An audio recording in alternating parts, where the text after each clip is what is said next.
e que nós associamos e leva-nos a um esquema mental de associação e de uma representação.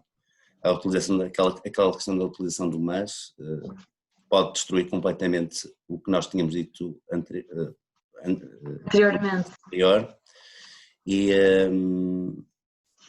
Pronto, é interessante ver como é que podemos alterar estas questões. Aqui o que eu me queria referir é que o que ouvimos, não é, pode ser usado depois em diversos âmbitos. E no caso aqui é dirigido para a liderança, no vídeo que vimos, mas no nosso caso, enquanto jornalistas, podemos aplicá-lo naquilo que escrevemos, na maneira como falamos, dependendo do meio que estamos a usar, não é? Podemos usar também as palavras certas para comunicar qualquer coisa, particularmente em assuntos que são especialmente sensíveis e que tocam especialmente as pessoas. Muito bem. Já cá estou. Olá, boa tarde. Boa tarde, já é boa tarde. Boa tarde a todos. Eu agora já não estou no espaço, estou dentro da nave, não sei se vocês me conseguem ver, porque estava um frio lá fora, não é? E então, da nave, e tenho aqui uns companheiros comigo que me acompanham nesta viagem, e que são uns tipos porreiros. Eu não os percebo muito bem, então estes estão aqui ao lado, estão a ver? Não os percebo muito bem, mas normalmente acompanham-me nestas viagens, não é? Portanto, vocês gostaram desta conferência? Eu não acompanhei isto porque eu estive noutra reunião, mas gostaram desta conferência? Foi interessante, não é? É sempre interessante algumas conferências. Nós temos um plano de formação nas empresas.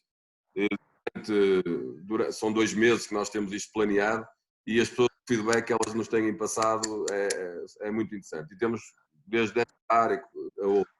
Isto, normalmente, eu também, muitas das vezes nas aulas, eu passo as conferências que são muitíssimo interessantes e são dadas por pessoas que sabem.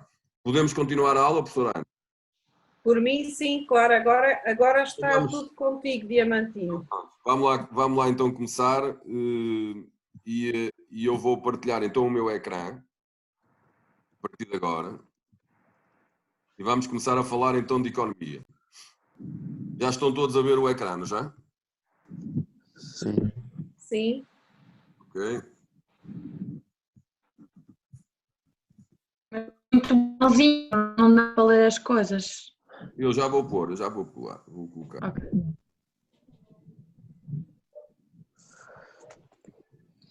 Já vem?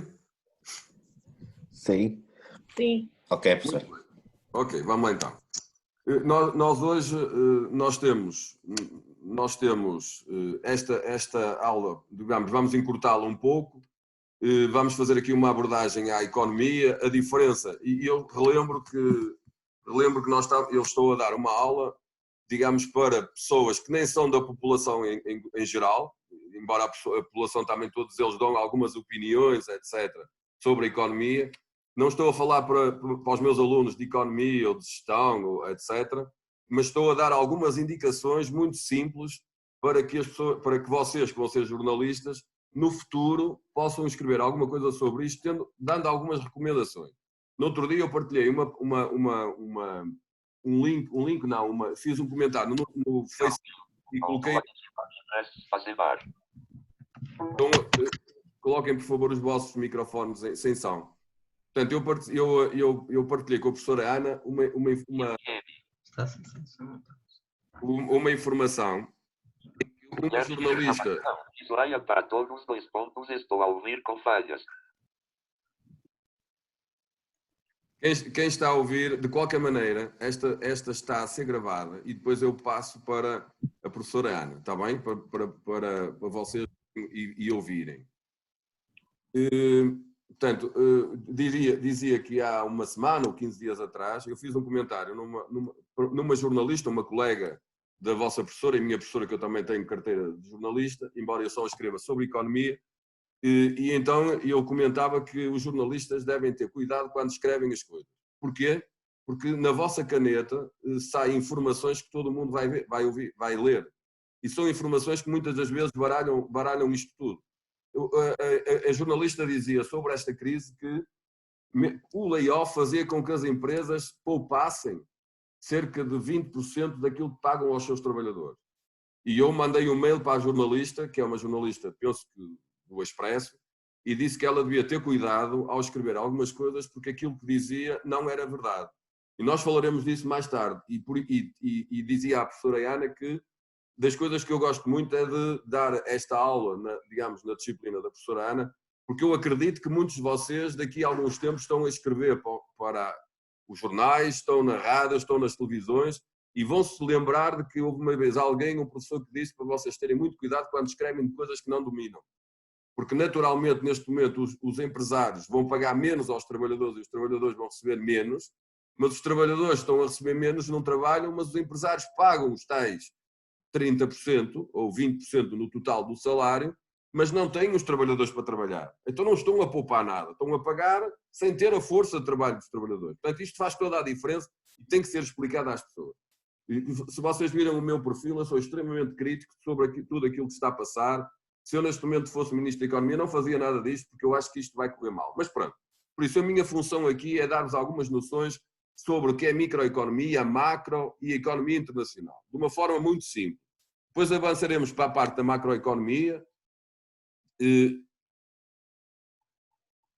Ana, estás a ouvir? Hein?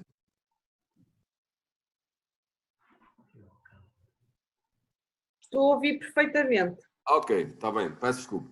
Portanto, depois avançaremos então para a área da macroeconomia.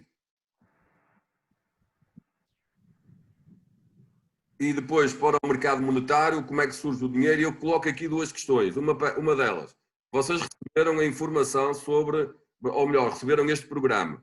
Era importante que vocês tivessem visto este filme, que é um encontro do século entre Karl Marx e Adam Smith. E eles... Exclamação, Ivânia Maio para todos, 2 pontos, está com algumas falhas. Alerte e exclamação. Diogo, consegue desligar o seu... Consegue desligar o Sim, seu... eu não sabia que estava com o microfone ligado. FM. E agora? Já está? Ok. Agora continuamos a ouvi-lo. É que eu já tentei procurá-lo aqui para desligar, mas não sei Não, porque é que eu estou a... Ok, vamos continuar então. Já está, já está. Okay. Portanto, depois, então o que eu dizia, o Karl Marx e Adam Smith, duas grandes figuras da economia, que têm uma conversa sobre coisas que têm a ver com o liberalismo e o socialismo. É aquilo que nós agora que discutimos muito. Os liberais acham que o governo não tem que intervir na economia, os socialistas acham que o governo tem que nacionalizar. Portanto, há aqui uma conversa muito interessante e quem não viu, eu sugiro que veja. Lá está, estas aulas são muito importantes, nós podemos fazer o debate depois, mas para isso tem que ter trabalhado em casa. Tem que ter visto estes filmes. São filmes muito curtos. Aliás, quem viu, tenho a certeza que alguns de vocês viram, ficaram esclarecidos um pouco sobre isto, mas têm muitas questões que naturalmente podem colocá-las como eu falei no início da aula. Depois tem aqui uma coisa que é, os meus alunos de economia ficam muito admirados porque não faziam ideia de como é que o dinheiro surge à economia. E é aquilo que nós ouvimos falar, será que nós precisamos de tanto dinheiro na economia? Será que o Banco Central Europeu faz sentido nós estarmos a pedir dinheiro ao Banco Central Europeu? Ou faz sentido o Banco Central Europeu, neste momento, injetar o dinheiro na economia de outras formas? Estes vídeos, efetivamente, são vídeos muito curtos, 9 minutos cada um, penso eu. Portanto, são vídeos que nós vamos vendo e eu deixo-vos um desafio. Vejam estes vídeos e se tiverem alguma dúvida, coloquem-nas à professora Ana, ou podem-me colocar, ou melhor, que depois me faz chegar a mim. Eu tenho muito gosto em falar convosco, mesmo por uma videoconferência, esclarecer estas questões, porque nós aqui não temos essa possibilidade, como é evidente. Depois falaremos um pouco do Banco Central Europeu e depois falaremos desta crise em termos económicos, não em termos de pandemia, mas em termos económicos, que é muito importante. E eu isto aqui vou passar um bocado à frente, mas eu sugiro, eu sou muito, reparem, este vídeo que vocês viram tem a ver com uma coisa que se chama programação neurolinguística, que nós podemos falar depois, digamos que eu dou formação nessa área, que é uma área que eu gostava que vocês apontassem no papel e que depois pesquisassem o que é a PNL, a Programação Neurolinguística. É muito interessante e faz todo sentido ter essa área da liderança, da comunicação, do coaching, etc., e da PNL, digamos, são soft skills que eu acho que são fundamentais para vocês no vosso futuro. Aliás, este vídeo não foi por acaso, foi para vos obrigar a pensar um pouco sobre isto. É importante que vocês definam os vossos objetivos até ao final do curso e depois definir os vossos objetivos para o que é que vocês querem fazer a seguir. São sempre algumas dicas que eu deixo ficar aos alunos. Podíamos dar uma aula inteira sobre isto. Para que vocês tenham, não se esqueçam dos vossos currículos, é muito importante vocês terem os currículos atualizados. De um momento para o outro vão ser pedidos e vocês criem os vossos currículos de uma forma agradável, construam um vosso site. Eu, por exemplo, tenho um site que, se vocês quiserem consultar, é diamantinoribeiro.pt. Podem lá ir e veem lá como é que eu organizo aquilo. Têm que ser criativos, digamos, da forma que vocês se apresentam a quem vai contratar os vossos serviços. Isto vamos andar para a frente, que nós não temos tempo. Só queria dar aqui uma nota sobre como é que nós aprendemos. Isto é tão importante para as pessoas que estão nas escolas, como as pessoas que estão a dar aulas por e-learning. Reparem bem o que é que está aqui. Os professores, ler 10% daquilo que nós lemos é que fica retido. 20% do que nós ouvimos é que fica retido. Se nós observarmos, 30%. 50% vendo e ouvindo, é o que acontece nas aulas, a maior parte delas. Vemos e ouvimos. 50% da aula é muito pouco. Depois, se nós discutirmos uns com os outros, trocarmos ideias, etc., nós conseguimos ficar com 70%. E depois 80%, que é aquilo que nós fazemos, testar, ver vídeos, trabalhar, fazer trabalhos, etc. Isto são 80% que nós ficamos daquilo retido. E claro que os professores são os principais beneficiados, porque 95% nós aprendemos também a ensinar aos outros. E por isso é que eu, nas minhas aulas, os meus alunos, eu praticamente tenho sempre eles a intervirem e a falarem uns com os outros e a prepararem aulas para transmitir às outras pessoas. Porque, digamos, a ciência diz-nos que nós aprendemos também muito a ensinar aos outros. E, naturalmente, a atitude que eu tomar perante a vida é a mesma que a vida vai tomar perante mim. Nós só vamos ter aquilo que merecemos. E vamos ter exatamente aquilo que nós construímos. Não conheço ninguém que tenha conseguido, a não ser que roube ou que tenha tido a sorte de sair o Euromilhões. Agora, numa vida normal, nós conseguimos chegar lá em cima trabalhando mais que os outros, fazendo o tal quilómetro extra. E é isso que eu, digamos, podia dar uma hora inteira sobre algumas estratégias para, digamos, que eu sugiro nas conferências que dou sobre isto, mas não é esta a altura. Portanto, então, reparem, de tudo aquilo que nós falamos, só uma pequenina parte é que são competências. Competências para ser jornalista, competências de comunicação, competências E nós, essa parte, temos que restringir a cerca de 25% nas aulas. O resto tem que ser trabalho dos alunos, tem que ser os alunos continuarem durante o curso todo a investirem em si próprios e terem outras ferramentas de coaching, de outros cursos fora da escola. Há muitas universidades e cada vez mais a apostarem em darem essas ferramentas aos alunos e penso que é por aí que está o futuro. Vindo então à diferença entre a microeconomia. A maior parte de vocês ouviu falar de economia, mas a economia divide-se em 3 grandes setores. Em microeconomia, em macroeconomia e em economia internacional. Portanto, há características diferentes. Naturalmente, na microeconomia é uma perspectiva muito curta, micro, individual, que analisa os comportamentos da família, dos mercados, das empresas, que é a lei da oferta e da procura, como é que funciona esta coisa da oferta e da procura, se eu aumento o preço, se calhar a minha concorrência vai baixar e vende mais, por aí fora. Na macroeconomia, nós analisamos o comportamento da economia como um todo. Portanto, nós falamos de macroeconomia nas decisões do governo, se aumenta impostos, se diminui impostos, se dá benefícios fiscais, por aí fora. E, naturalmente, tratamos da produção total a nível geral. O emprego, o desemprego, os impostos, os salários, tudo isto é tratado a nível da macroeconomia. Claro que elas interligam-se. Por exemplo, nas empresas, o que é que as empresas e as famílias têm que se interligar? Uma delas vende produtos e serviços e as famílias compram. E, naturalmente, que depois as empresas dão emprego e pagam às famílias para elas trabalhar. Portanto, há aqui 2 grandes fluxos. Vamos passar um pouco isto à frente. Os fluxos monetários, que é o dinheiro que circula, e os fluxos reais, é aquilo que o trabalho e os produtos. Portanto, muito rapidamente, há aqui uma ligação das empresas e das famílias e vamos já ver a seguir como é que nós estudamos isto na economia. Quando nós entramos com o setor público, com o Estado, nós então temos as empresas e as famílias. E onde é que entra o setor público? O setor público entra aqui, há muitos que dizem que entra para estragar tudo, mais os liberais, não é? dizem que o setor público deve intervir só no mínimo das possibilidades, podemos falar sobre isso mais à frente. Portanto, o que é que acontece então? As empresas produzem e vendem às famílias. As famílias compram e, no fundo, qual é a ligação? O setor público aqui vai regulamentar as atividades e depois vai cobrar impostos às pessoas e às empresas. Para quê? Para que depois possa também pagar as suas despesas, que é o fornecimento de algumas áreas, como a saúde, a educação, a segurança, etc, etc. Portanto, este é o fluxo circular de uma economia. Se nós metermos então aqui, vamos meter então aqui do lado esquerdo, vocês veem o setor externo, temos na mesma aqui o Estado, o Governo, o S, as empresas, os indivíduos, e agora entrou um setor externo, que é a tal economia internacional, que é uma disciplina que eu dou específica só para o setor internacional, que é, no fundo, a relação entre os Estados, entre os governos de países diferentes, entre as empresas de países diferentes. E vocês já ouviram falar muito da balança de pagamentos, da balança comercial, portanto, isso trabalhamos na área da economia internacional, ok? Portanto, rapidamente, nós temos aqui as famílias cuja atividade principal é consumir. Quais são os recursos principais? É o dinheiro que ganham.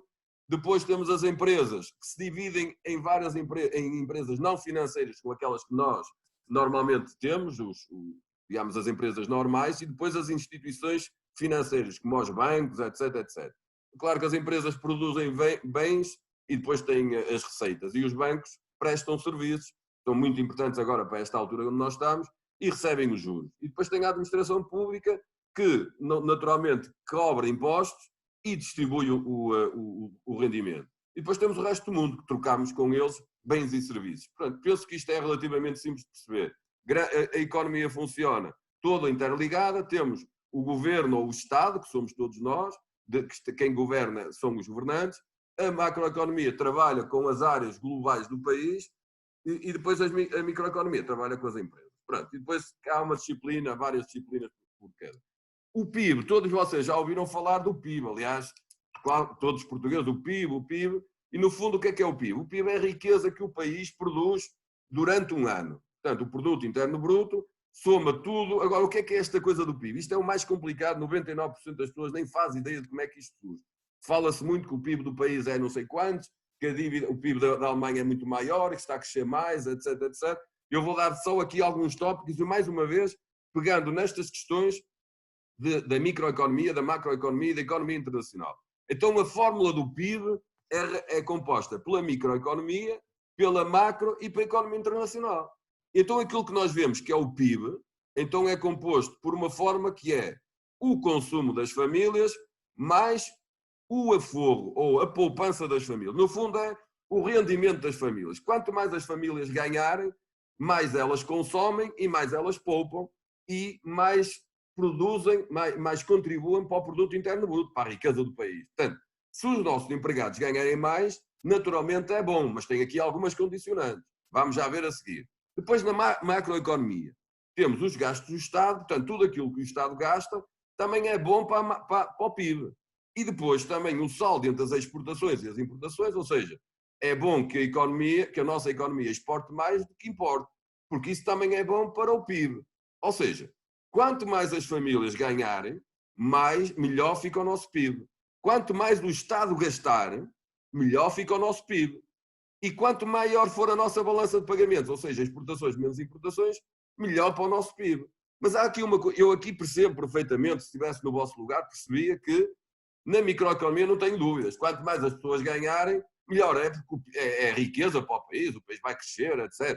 Agora, esta coisa de quanto mais o Estado gastar, melhor para o PIB, agora já percebi. Porque é que o Estado gasta muito dinheiro? É para influenciar o PIB, para melhorar o PIB. Espera aí. Então, eles podem... Porque é que eles não gastam mais e mais e mais? E ação que nós podíamos subir imenso o PIB. Podiam dar subsídios às empresas, então estavam a gastar muito dinheiro. Tem aqui algumas limitações que nós já vamos ver. Portanto, a forma... Nós temos várias maneiras de calcular o PIB. Nós estamos a calcular o PIB aqui na ótica da despesa e depois há outras formas. Mas, digamos, recapitulando, o PIB é o consumo, mais o investimento, vamos já ver porque é que é o investimento, mais os gastos, mais as exportações, menos as importações. Portanto, o consumo e a poupança, vamos ver aqui atrás outra vez, eu aqui coloquei C mais S, quer dizer que isto é o S ou é o I, afinal? A questão aqui é que o rendimento das famílias é composto, ou melhor, o que é que as famílias fazem quando recebem dinheiro? Só têm duas hipóteses, ou consomem ou poupam, não há outra possibilidade. Portanto, as pessoas, o que é que consomem? Compram produtos, etc, etc. O que é que fazem ao dinheiro que poupam? Naturalmente, eu podia dar-vos agora a palavra e metem no banco, claro. Se metem no banco, então nós na economia decidimos que tudo aquilo que mete no banco, o que é que o banco faz? Empresta às famílias, empresta às empresas, para quê? Para investirem. Então, é igual a dizer que o I é igual ao S. Ou seja, na economia, a não ser que as pessoas peguem no dinheiro e metam no colchão. Aí já não pouparam. Pouparam, mas meteram no colchão, não vai para o investimento. Mas nós, para que as contas marquem certas, nós dizemos que então o PIB é igual ao consumo mais um investimento, sendo que o investimento é todo o dinheiro que as pessoas ganham e metem, digamos, no banco, mais os gastos públicos, mais o X menos o M. Então, reparem bem, uma pessoa que ganha 500 euros por mês não gasta, não tem a mesma lógica de gasto que uma pessoa que ganha 10 mil euros por mês. Isto é relativamente aos Estados Unidos. Por exemplo, nos Estados Unidos, uma pessoa que ganha zero tem sempre algum consumo. Porquê? Porque, no fundo, mesmo que ganhe zero, ela tem que comer, senão morre, não é? Portanto, define-se que há sempre aqui algum consumo. Depois, ela vai consumindo mais à medida que vai ganhando mais. Portanto, as pessoas que ganham 20 mil euros, elas não poupam praticamente nada. Porquê? Porque temos aqui esta zona toda da poupança, que vem por aqui abaixo, não há poupança por aqui fora. Portanto, as pessoas que ganham 20 mil euros só têm dinheiro para se alimentar, para habitação, para os transportes e para algumas despesas de saúde e outras. Depois já não têm. Só a partir dos 40 mil dólares é que as pessoas conseguem pagar mesmo as despesas de saúde e outras. Está interessante este quadro, não é? Quer dizer, assim, normalmente as pessoas vão gastando mais, mas não muito mais, na alimentação. Reparem, a pessoa não gasta proporcionalmente. Uma pessoa que ganha 20 mil euros e uma pessoa que ganha 100 não gasta 5 vezes mais de alimentação do que gasta um de 20 mil, como é evidente. A pessoa não tem 5 estômagos para estar sempre a comer. E mesmo a alimentação. Portanto, isto aqui tem uma parte muito pequenina em termos de crescer. Claro que as pessoas, à medida que ganham mais, gastam mais, compram casas melhores, etc. As pessoas que ganham mais têm os transportes, vão mudando de carro. A questão das outras despesas. Naturalmente, elas não têm dinheiro, enquanto ganharem um salário mínimo, não têm dinheiro para outras coisas. E depois a poupança. A poupança só surge quando as pessoas já têm rendimentos grandes. Portanto, é mais ou menos isto que é muito fácil de perceber como é que funciona esta coisa da poupança e do consumo, que é giro, não é? Reparem, então vamos fazer aqui um exercício. O que diz aqui, nós trabalhamos com esta função, e esta função, eu não quero complicar, é só para vocês perceberem como é que isto funciona. Nós dizemos que em qualquer família portuguesa, as pessoas do dinheiro todo que recebem, como é que eles gastam? 200 euros gastam sempre, que é o consumo mínimo, ou seja, pelo menos para comer qualquer coisa têm que gastar 200 euros. E depois gastam mais 75% do rendimento. Ok, então o que é que eles fazem? Gastam 75% do rendimento, quer dizer que poupam os outros 25% do rendimento. Então, alguém que ganha 200 euros, ou melhor, que ganha 0 euros, consome sempre 200 euros. E não poupa nada, é negativo.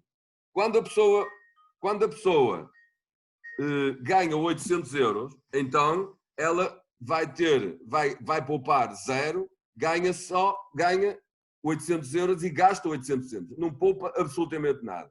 Mas quando ganha 1.175 euros, ela vai gastar os 200 euros mais 75% do rendimento. Já consegue poupar 125. Eu não vou entrar muito por aqui, mas é só para vocês perceberem que a economia depois funciona com funções, etc. Nós conseguimos calcular quanto é que as pessoas em Portugal precisam de ganhar para poderem ter uma vida tranquila. Ana e João, estão-me a ouvir? Sim, tudo ok. Muito bem. Então, passando então para a macro... Tudo bem. Ok. Passando então agora para a parte... Nós a microeconomia já viram. Estão a ver rapidamente, nós conseguimos perceber mais ou menos o que é a economia e a microeconomia. A microeconomia trabalha com as empresas e as famílias, nem vamos tocar nisso, que nós todos isso já somos craques, não é? E é uma disciplina específica. Nos cursos de gestão temos um semestre, no curso de economia temos 2 semestres. Portanto, muita coisa aqui a tratar.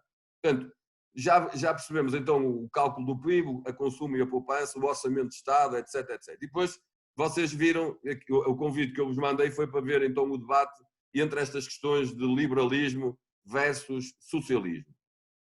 Já percebemos então que o aumento do rendimento das famílias é bom porque aumenta o consumo e a poupança e também aumenta o PIB, como eu já falei, não é?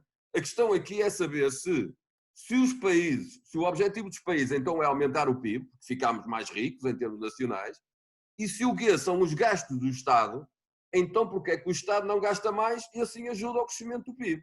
Isto é logo o que os alunos perguntam.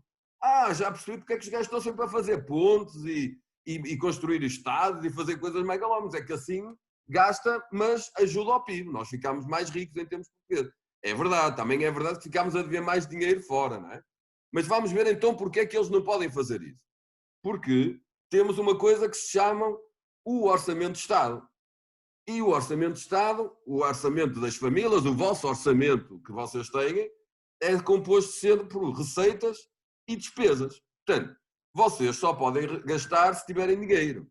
Mas as empresas não. As empresas, se tiverem dinheiro gasto, não pedem dinheiro emprestado. E o Estado também. E vocês também podem pedir dinheiro emprestado, como é evidente. Ou emprestadado. Portanto, o que é que então o Estado tem de receitas? As receitas que são os impostos do Estado. Ok? E o que é que tem de despesas? São os gastos do Estado, aquilo que nós falámos há pouco. Todas as despesas do Estado vão para um lado e os impostos vão para o outro. Estas transferências são transferências que fazem para as famílias, de subsídios de desemprego, segurança social, reformas, etc. Então, temos de ter muito cuidado com este equilíbrio do saldo orçamental. É as receitas, por um lado, que são os impostos que o governo recebe, menos aquilo que o Estado gasta, menos aquilo que o Estado dá às famílias, não é? Portanto, então, muito rapidamente, o Orçamento de Estado de 2019, um documento tem 500 páginas, eu vou explicar aqui no instante. Reparem como é que é o Orçamento de Estado. De receitas, o que é que o Estado tem? As contribuições sociais, que pagam as empresas e os trabalhadores, pagam o IVA, pagam o IRS, pagam o IRC, pagam o imposto, pagam uma série de coisas e recebem 90 mil milhões de euros. Então, o que é que eles fazem com esses 90 mil milhões de euros? Pagam as reformas aos trabalhadores, etc, etc. Pagam as questões das finanças também, pagam ao pessoal todo da saúde, pagam os juros da dívida. Estão a ver? Portugal paga mais juros de dívida do que gasta no ensino todo em Portugal. Gasta 7 mil milhões de euros em juros da dívida, do que nós pedimos emprestado, e gasta 11 mil milhões de euros em saúde, quase que chega lá, e gasta mais do que no ensino. Que alguma coisa está mal. Porquê? Porque nós temos uma dívida muito grande, vamos já ver a seguir, e nós gastamos aqui uma parte importante, são cerca de 8%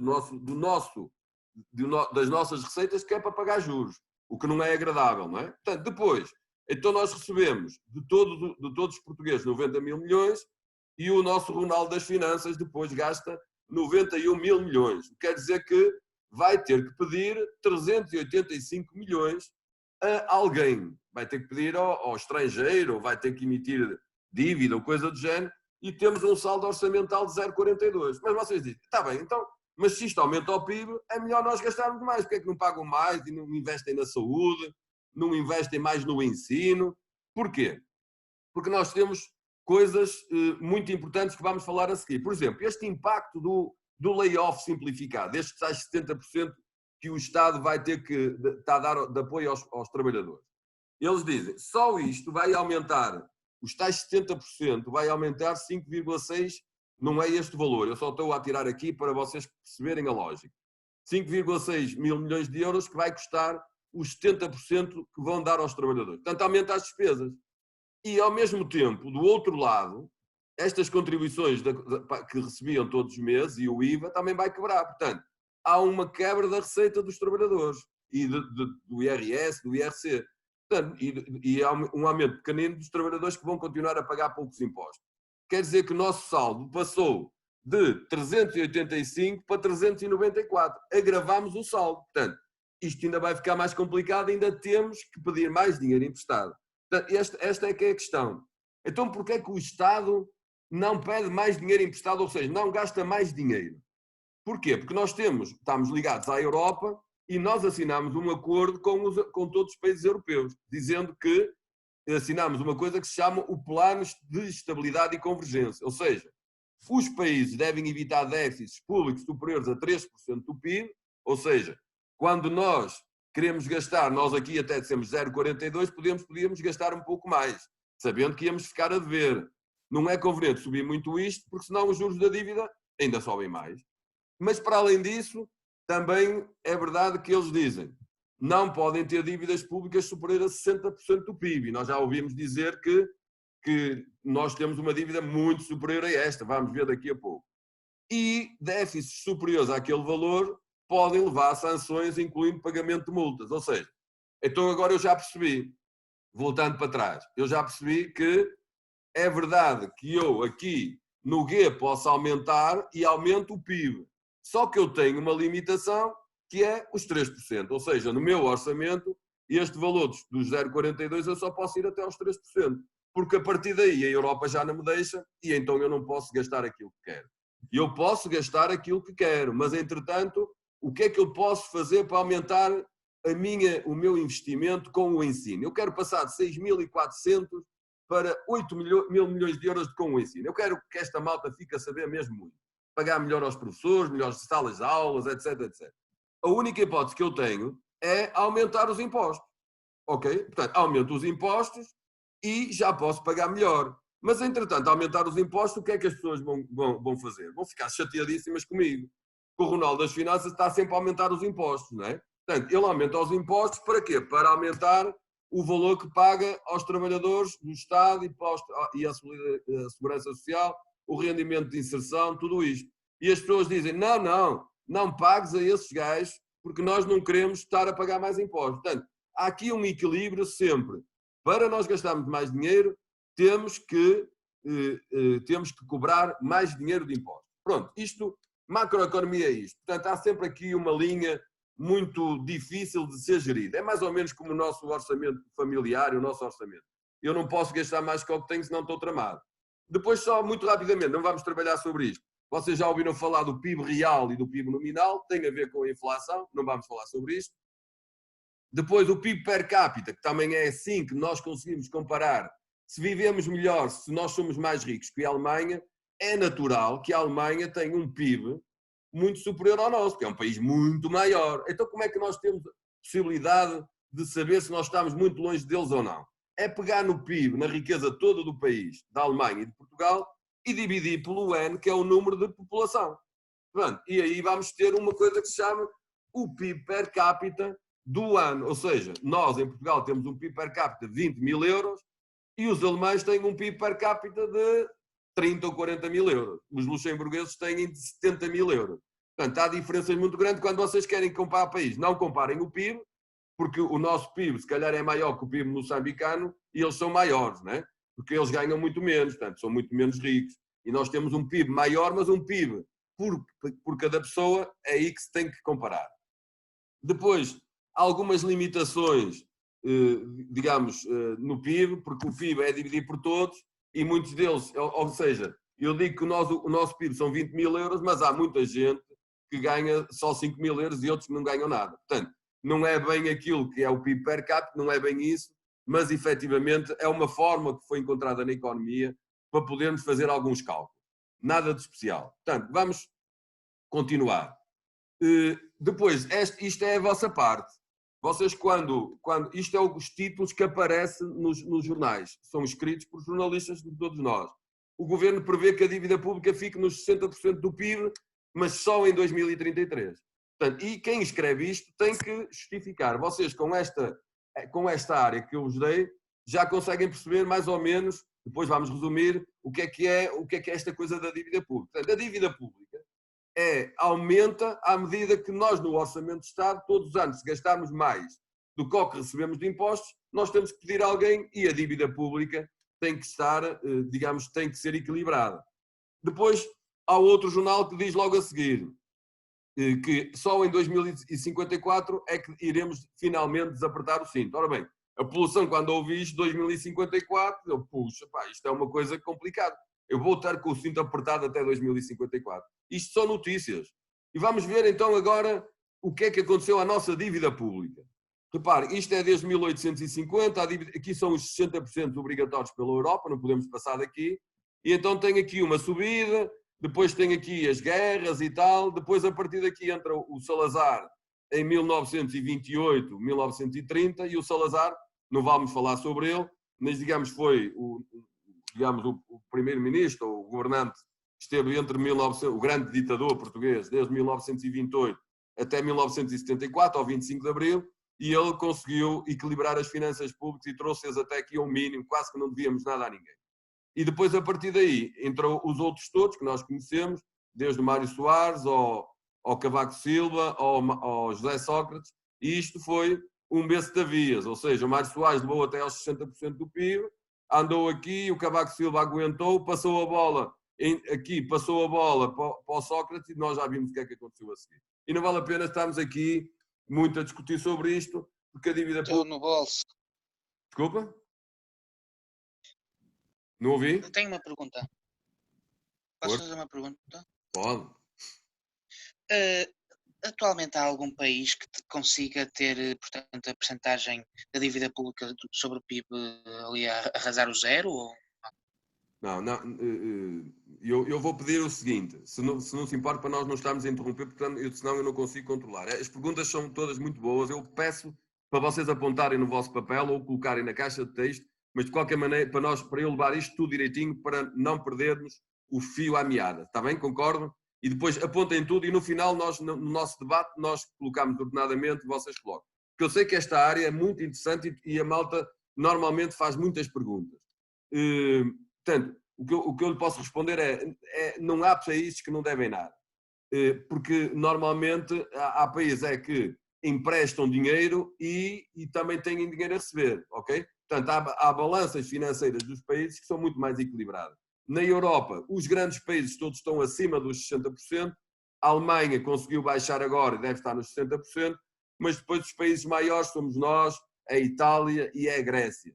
Mas isso era uma outra aula que nós poderíamos falar sobre isso e que depois posso dar alguns dados, mas nós efetivamente temos uma dívida pública de 125% do PIB. Ou seja, para nós pagarmos a dívida, nós tínhamos que só ter receitas durante 2 anos e não gastar nada para pagar a dívida toda. O que é uma situação muito complicada e não é por acaso que nós pagamos 7 mil milhões de euros de juros. O que é terrível e nesta altura, se sobe os juros da dívida pública, por cada 1% de dívida pública, vocês estão a imaginar que sobe quase 3 mil milhões de euros de juros. O que quer dizer que 3 mil milhões de euros não é muito, mas é metade de tudo aquilo que nós gastamos em Portugal para a educação. O que é uma coisa completamente estranha, não é? Mas pronto, foi aquilo que nos trouxe até aqui e nós podemos falar um bocadinho mais no final. Mais uma vez, voltando ao tema, o Orçamento de Estado, nós ouvimos também falar muitas das vezes o que é um Orçamento de Estado? Expansionista e contracionista. Reparem, em 2 notícias de 2016, uma delas diz passou de expansionista a contracionista e a outra diz também deixa de ser expansionista e passa a contracionista. A expansionista nós já vimos, a expansão é um orçamento de Estado em que o governo vai gastar mais, vai gastar em investimento, etc, etc, por aí fora.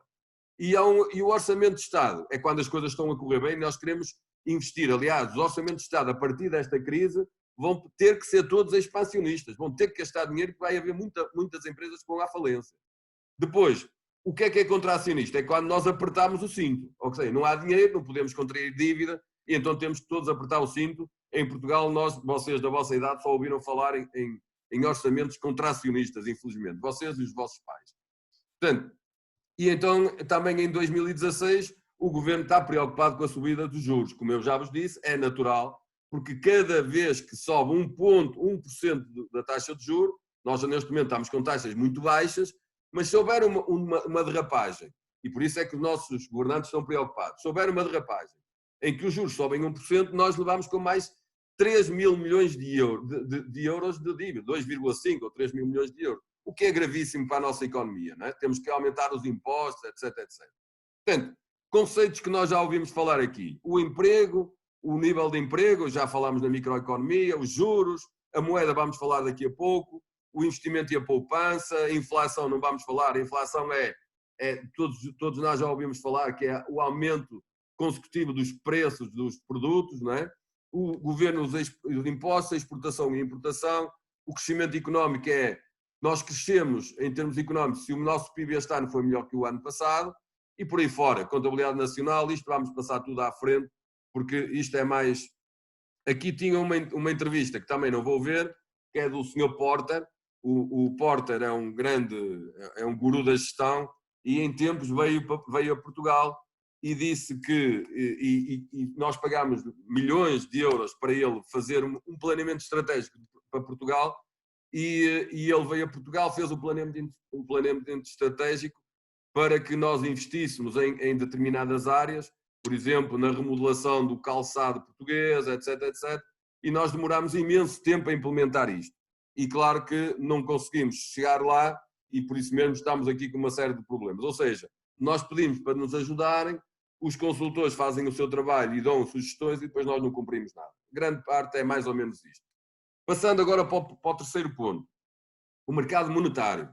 Eu também não vou falar sobre isto porque no final podemos debater isto, porque eu gostava que vocês tivessem visto estes vídeos. Como eu digo, eu pelo menos quero chegar ao final desta aula e vocês ficarem com a pulga atrás da orelha, ou seja, é que esta coisa eu gostava de saber mais um bocadinho, porque vocês agora, com algumas noções que eu estou a dar, vocês vão olhar para as notícias que vão ouvir na televisão e já vão, quando ele falar de macroeconomia ou da dívida e do PIB e tal, vocês isto já ouviram em algum lado, até agora se calhar só tinham lido, já ouviram alguém falar sobre isso. E estes 3 filmes do dinheiro vão-me esclarecer o porquê, e vocês se foram ao meu LinkedIn e alguns textos, alguns artigos que eu tenho escrito sobre isto, eu sou muito crítico sobre as medidas todas que estão a ser tomadas e justifico porquê, tenho alguns trabalhos feitos. Porquê? Porque a maior parte dos portugueses não faz a mínima ideia, e se calhar os nossos governantes, eu arrisco-me a dizer que 90% e muitos por cento dos economistas não fazem ideia de como é que nasce o dinheiro, como é que surge o dinheiro, não fazem ideia do que é políticas monetárias, ferramentas de política monetária que nós podemos utilizar. Houve alguns que já ouvimos falar do tal helicóptero money, etc, etc, que eu estudei muito essas matérias, porque gosto muito desta área da macroeconomia, mas para vocês, de uma forma muito simples, se vocês virem o primeiro vídeo e depois verem o segundo e o terceiro, são vídeos muito rápidos e vocês vão perceber e vão ficar incrédulos. Aliás, tenho a certeza que quem viu ficou incrédulo, porque é um desconhecimento total. Nem vocês, nem os vossos pais não fazem ideia de como é que surge o dinheiro e é muito importante. E mais, mesmo as próprias pessoas que trabalham nos bancos, os gerentes de contas e tal, não fazem ideia, dizem que é preciso ir buscar dinheiro, pedir dinheiro emprestado para emprestar dinheiro às pessoas. E não é verdade, porque a economia financeira não funciona assim. Não é preciso ter dinheiro para emprestar. É estranho, mas quem não viu os filmes e que esteja a dizer, este gajo está a dizer um disparate, vejam por favor, porque são filmes que eu seleciono para colocar nas aulas e depois debatemos e digamos, eu dou a aula do mercado monetário, dou com os filmes e depois explico tudo muito direitinho e eu acho que os alunos ficam incrédulos como é que é possível. Portanto, sugiro que vocês vejam. Agora, passando para o quarto ponto, é meio-dia e meia, estamos a andar bem, o Banco Central e a sua importância no mercado europeu. Ou seja, o que é esta coisa da Europa? Qual é a diferença entre a União Europeia e a zona euro? Quantos países fazem parte da União Europeia? Quantos países fazem parte da zona euro? O que é o espaço Schengen? Já toda a gente ouviu falar sobre isto. Eu vou passar isto muito rapidamente só para vocês dizerem assim, epá, eu nem sei, eu já ouvi falar do espaço Schengen, mas eu julgava que o espaço Schengen era a União Europeia. E vocês vão ver que não é nada disto. Epá, mas nós só falamos da União Europeia, mas então quantos países é que são na União Europeia? É que confundem muito isto. Então vamos ver. Os países que fazem parte da União Europeia, vamos já ver o que é a União Europeia, são vários, são 27 países, que está lá Portugal, como é evidente. Portanto, são vários países, mas nem todos fazem parte da zona euro. Só 19 países é que fazem parte da zona euro. Ou seja, a União Europeia é uma união económica. Alguns desses países, 19, são países que não aderiram ao euro. Ou seja, têm as suas moedas. Nós, quando chegamos, por exemplo, a alguns países da Europa, que não aderiram ao euro, por exemplo, a Bulgária. Se vocês forem a Sófia ou forem sei lá, a estes países, Polónia, Hungria, Roménia, Suécia, vocês têm que fazer o câmbio do euro para as moedas deles. Portanto, são países que não pertencem à zona euro. E não é porque não queiram, é porque não, uns deles é porque não querem, mas porque não tiveram condições para aderir à zona euro. Porque a adesão à zona euro é preciso cumprir alguns requisitos. É ter digamos, as finanças equilibradas, nomeadamente por causa da moeda, porque depois toda a gente partilha a mesma moeda, tem que ter as finanças equilibradas, senão uma desgraça no país. Portanto, já percebemos então que a União Europeia não tem a ver com a zona euro. Há a União Europeia, que são os tais 27 países, que são estes todos, e depois temos a zona euro, em que temos a moeda única e só funciona nestes países. Depois, portanto, temos então o acordo de Schengen. Até são mais países do que os países da União Europeia. Então o acordo de Schengen é uma convenção entre países europeus sobre uma política de abertura das fronteiras e livre circulação de pessoas entre os países signatários. Não tem a ver com mercadorias. É um acordo que estes países fizeram, incluindo todos os integrantes da União Europeia, exceto a Irlanda e o Reino Unido, que agora já nem pertence, e 3 países que não são membros da União Europeia, a Islândia, a Noruega e a Suíça. Assinaram o acordo de Schengen. E depois Liechtenstein, Bulgária, Roménia e Chipre e Croácia estão em implementação do acordo. Este acordo é aquilo que faz com que nós possamos circular dentro da União Europeia mais alguns países sem precisarmos de passaporte. Por exemplo, íamos à Suíça e nós serve o bilhete de identidade, ou à Noruega, ou à própria Islândia. Ou seja, não pertencem à União Europeia, mas acordaram e fizeram um acordo para que nós, as pessoas, pudéssemos circular de uma forma mais simples. Ok? Portanto, é só isto que eu queria trazer para vocês relativamente a isto. Portanto, nós temos aqui os Estados pertencentes à União Europeia, estes azuis, os Estados-membros não pertencentes à União Europeia, a Suíça, a Islândia, depois Estados-membros que aguardam a implementação e os Estados-membros que apenas cooperam policial e judicialmente, que são estes países aqui. Ainda não podem, digamos, ainda não estão integrados. Depois, como é que nasceu a União Europeia? Eu tinha aqui um filme para vos passar. Mas eu vou resumir um pouco esta questão da União Europeia, porque este filme tem um bocadinho... Depois vocês podem ver, é um filme de 5 minutos da RTP em que diz como é que nasceu a União Europeia. Porquê é que nasceu a União Europeia, em primeiro lugar? Nasceu, porquê? Porque nós, depois da Segunda Guerra Mundial, de 1939 até 1944, nós tínhamos o único receio que existia, depois de nós termos destruído aquilo tudo e termos sido ajudados a reconstruir a Europa. A primeira coisa que as pessoas da Europa não queriam e do mundo era entrar outra vez em guerra. Era uma coisa terrível. Então nós já tínhamos tido uma guerra. Reparem, vocês nunca viveram uma guerra, estão a viver esta situação que não sei como é que vai acontecer. Mas as pessoas que tivessem nascido em 1910 viveram a guerra de 1914 a 1918.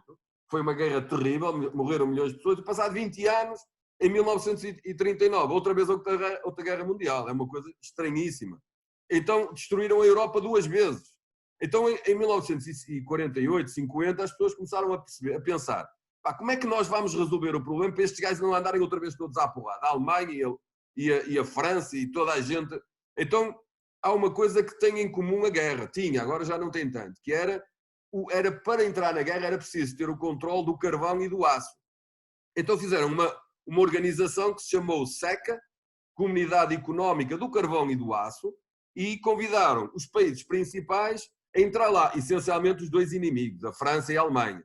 Entraram esses lá e juntaram mais alguns países e disseram, bem, agora nós já estamos todos à volta da mesa e já não é muito fácil de haver guerras. Pelo menos as pessoas sentam-se à mesa e falam umas com as outras. Então, depois disso tudo, as pessoas começaram a partilhar uma série de ideias, etc, etc, e lembraram-se que valia a pena nós não estarmos só preocupados com a guerra, mas começarmos a colaborar uns com os outros. E então começaram a trocar produtos uns e outros. Estamos aqui, no sistema de preferências aduaneiras, a dizer assim, Alemanha, olha, eu vou tirar a isenção de vocês pagarem impostos a nós, mas vocês também tiram a isenção desse lado. Então eles criaram um sistema entre eles, país a país, de preferências aduaneiras, ou seja, reduziram o preço das taxas de importação, por exemplo, para todos os produtos de alimentação.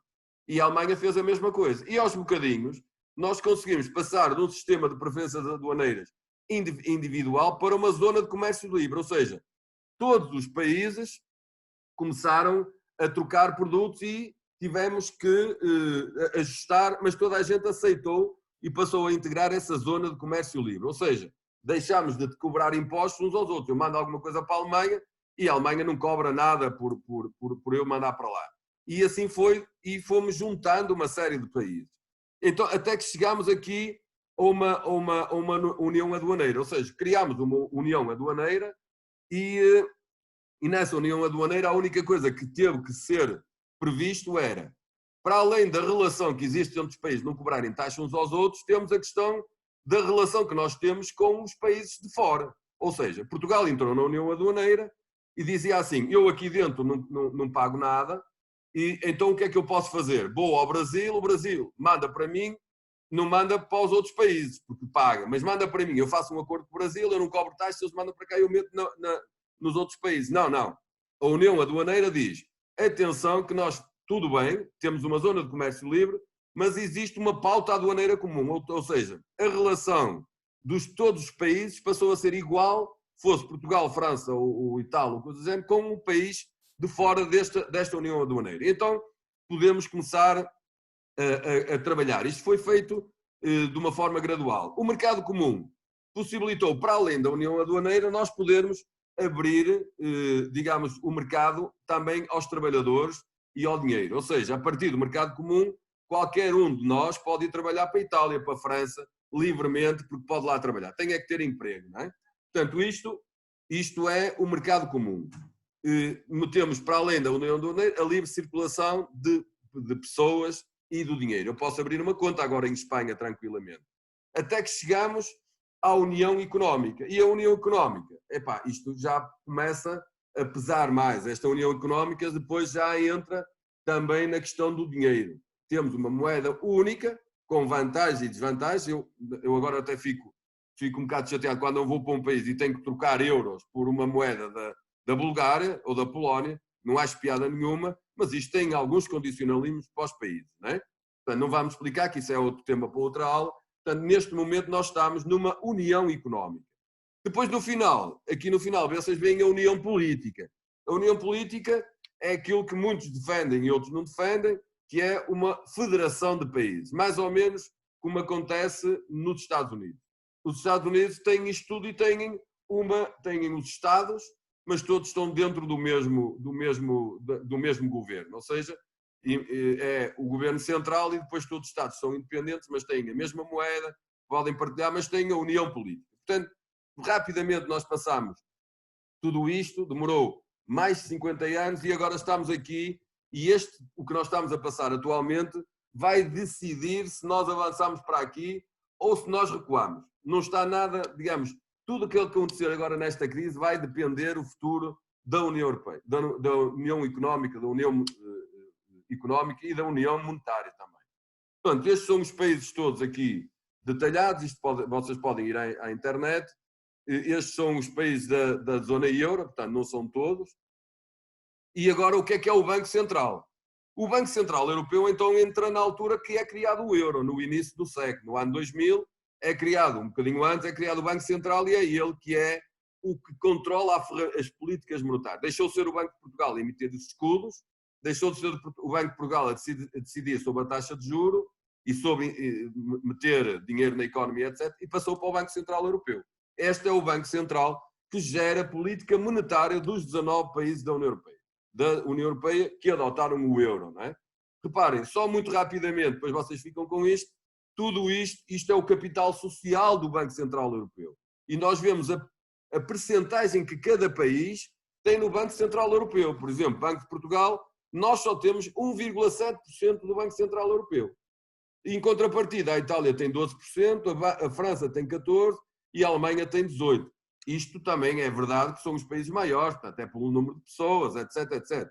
A questão aqui é que nós somos dos mais pequeninos que estão lá. Portanto, nós influenciamos as políticas monetárias qualquer coisa como em 1,7%. Naturalmente, a Itália, o Deutsche Bank, mais o Banco de França, mais o Banco de Itália e mais o Banco Espanhol, que está aqui, 8%, têm mais 50%. Eles decidem como é que querem a política monetária. Por isso é que nós dizemos, vamos nos juntar todos, os alemães não aceitam, e os alemães bloqueiam qualquer alteração de ferramentas de política monetária.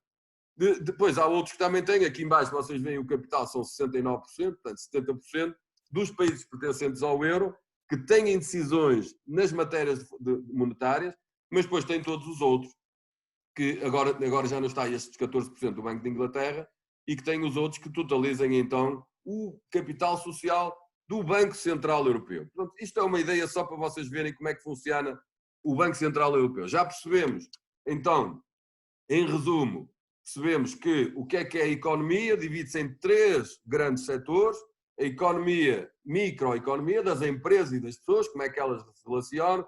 Trabalhamos neste setor a concorrência, como é que as empresas se organizam, se eu posso aumentar preço e não posso, por aí fora. Depois temos a macroeconomia, que tem a ver só com as ferramentas do Estado, como é que o Estado faz para organizar o país, aumenta impostos, diminui impostos, como é que aumenta o PIB, os gastos públicos, etc, etc. A economia internacional tem a ver com a relação que eu tenho com a Espanha, portanto nós exportamos para a Espanha, os espanhóis exportam para nós, e nós vemos o nosso saldo entre a balança com os espanhóis ou com os franceses. A nossa balança, naturalmente, era sempre negativa, a partir dos últimos anos passou a ser positiva, muito por influência do turismo, que tem crescido muito nos últimos anos, e por isso nós vamos ser muito afetados nesta crise. Depois, a seguir, passamos para uma lógica, íamos abordar, que fico depois disponível para responder algumas questões, na lógica de os governos são mais socialistas ou são mais liberais.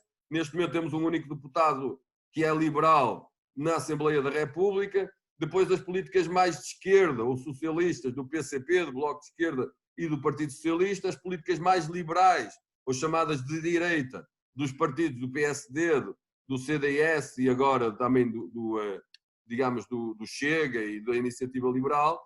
Portanto, temos estes 2 blocos. Agora, o que é bom ou o que é mau?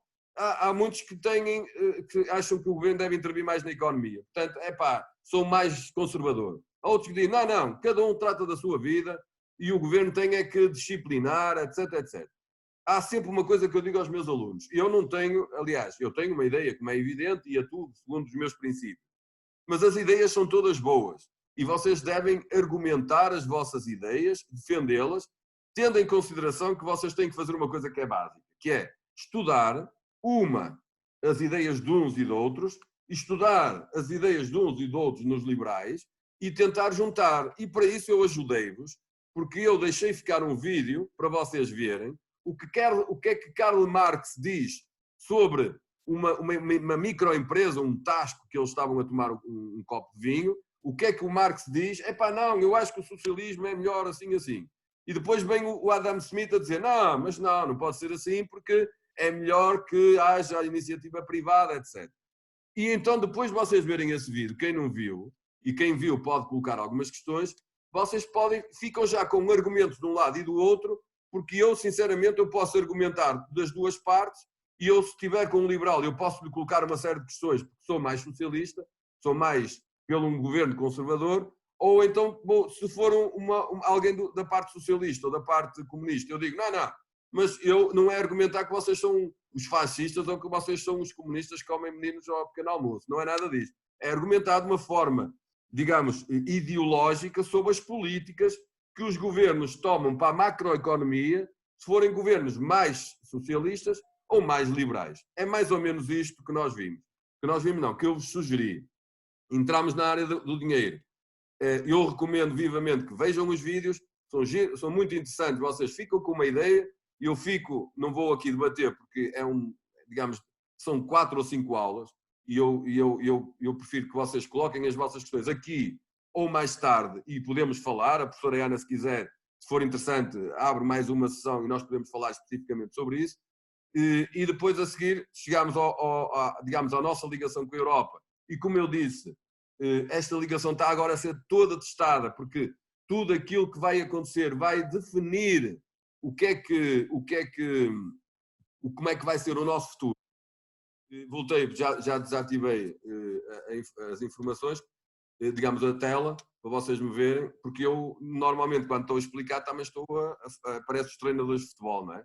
E por isso mesmo, esta última questão da Europa, aquilo que vai acontecer, vai definir sobre aquilo que nós vamos ser enquanto União Europeia, enquanto Banco Central Europeu, enquanto Zona Euro, e por isso mesmo, tudo aquilo que nós vamos agora colocar, que é uma perspectiva sobre aquilo que está a acontecer em termos de, digamos, de ferramentas económicas, as decisões do governo, aquilo que está a acontecer com as eurobonds, com as corona bonds, que estamos agora muito a falar, vocês ouvem na televisão.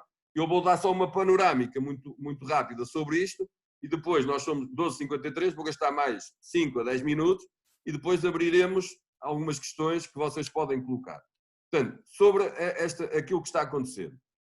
Naturalmente, as políticas do governo para esta pandemia, digamos, estamos preocupados com a parte sanitária, mas eu costumo dizer que, ok, nós agora estamos muito preocupados com a parte sanitária, vamos resolver isto, de uma forma ou de outra, esperemos bem que tudo corra bem, mas depois temos um problema gravíssimo que já começou agora neste final do mês.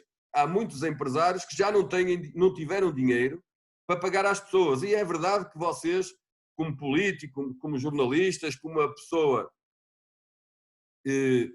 pessoa que está a ter uma opinião, dizem assim, mas eu acho que os empresários devem pagar pelo menos a parte que lhes toca aos trabalhadores.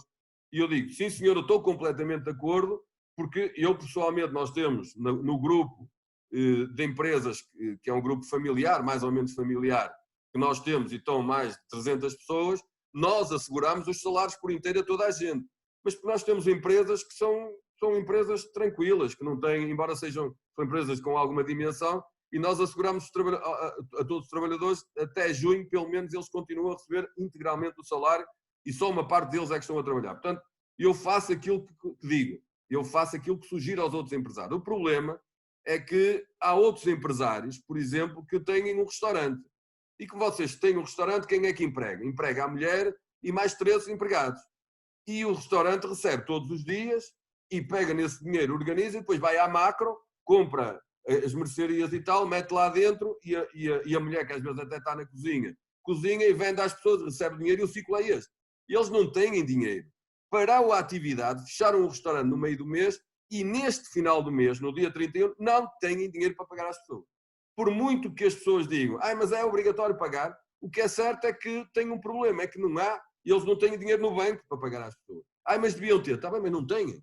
E não estamos a falar de um restaurante, estamos a falar de uma agência de viagens.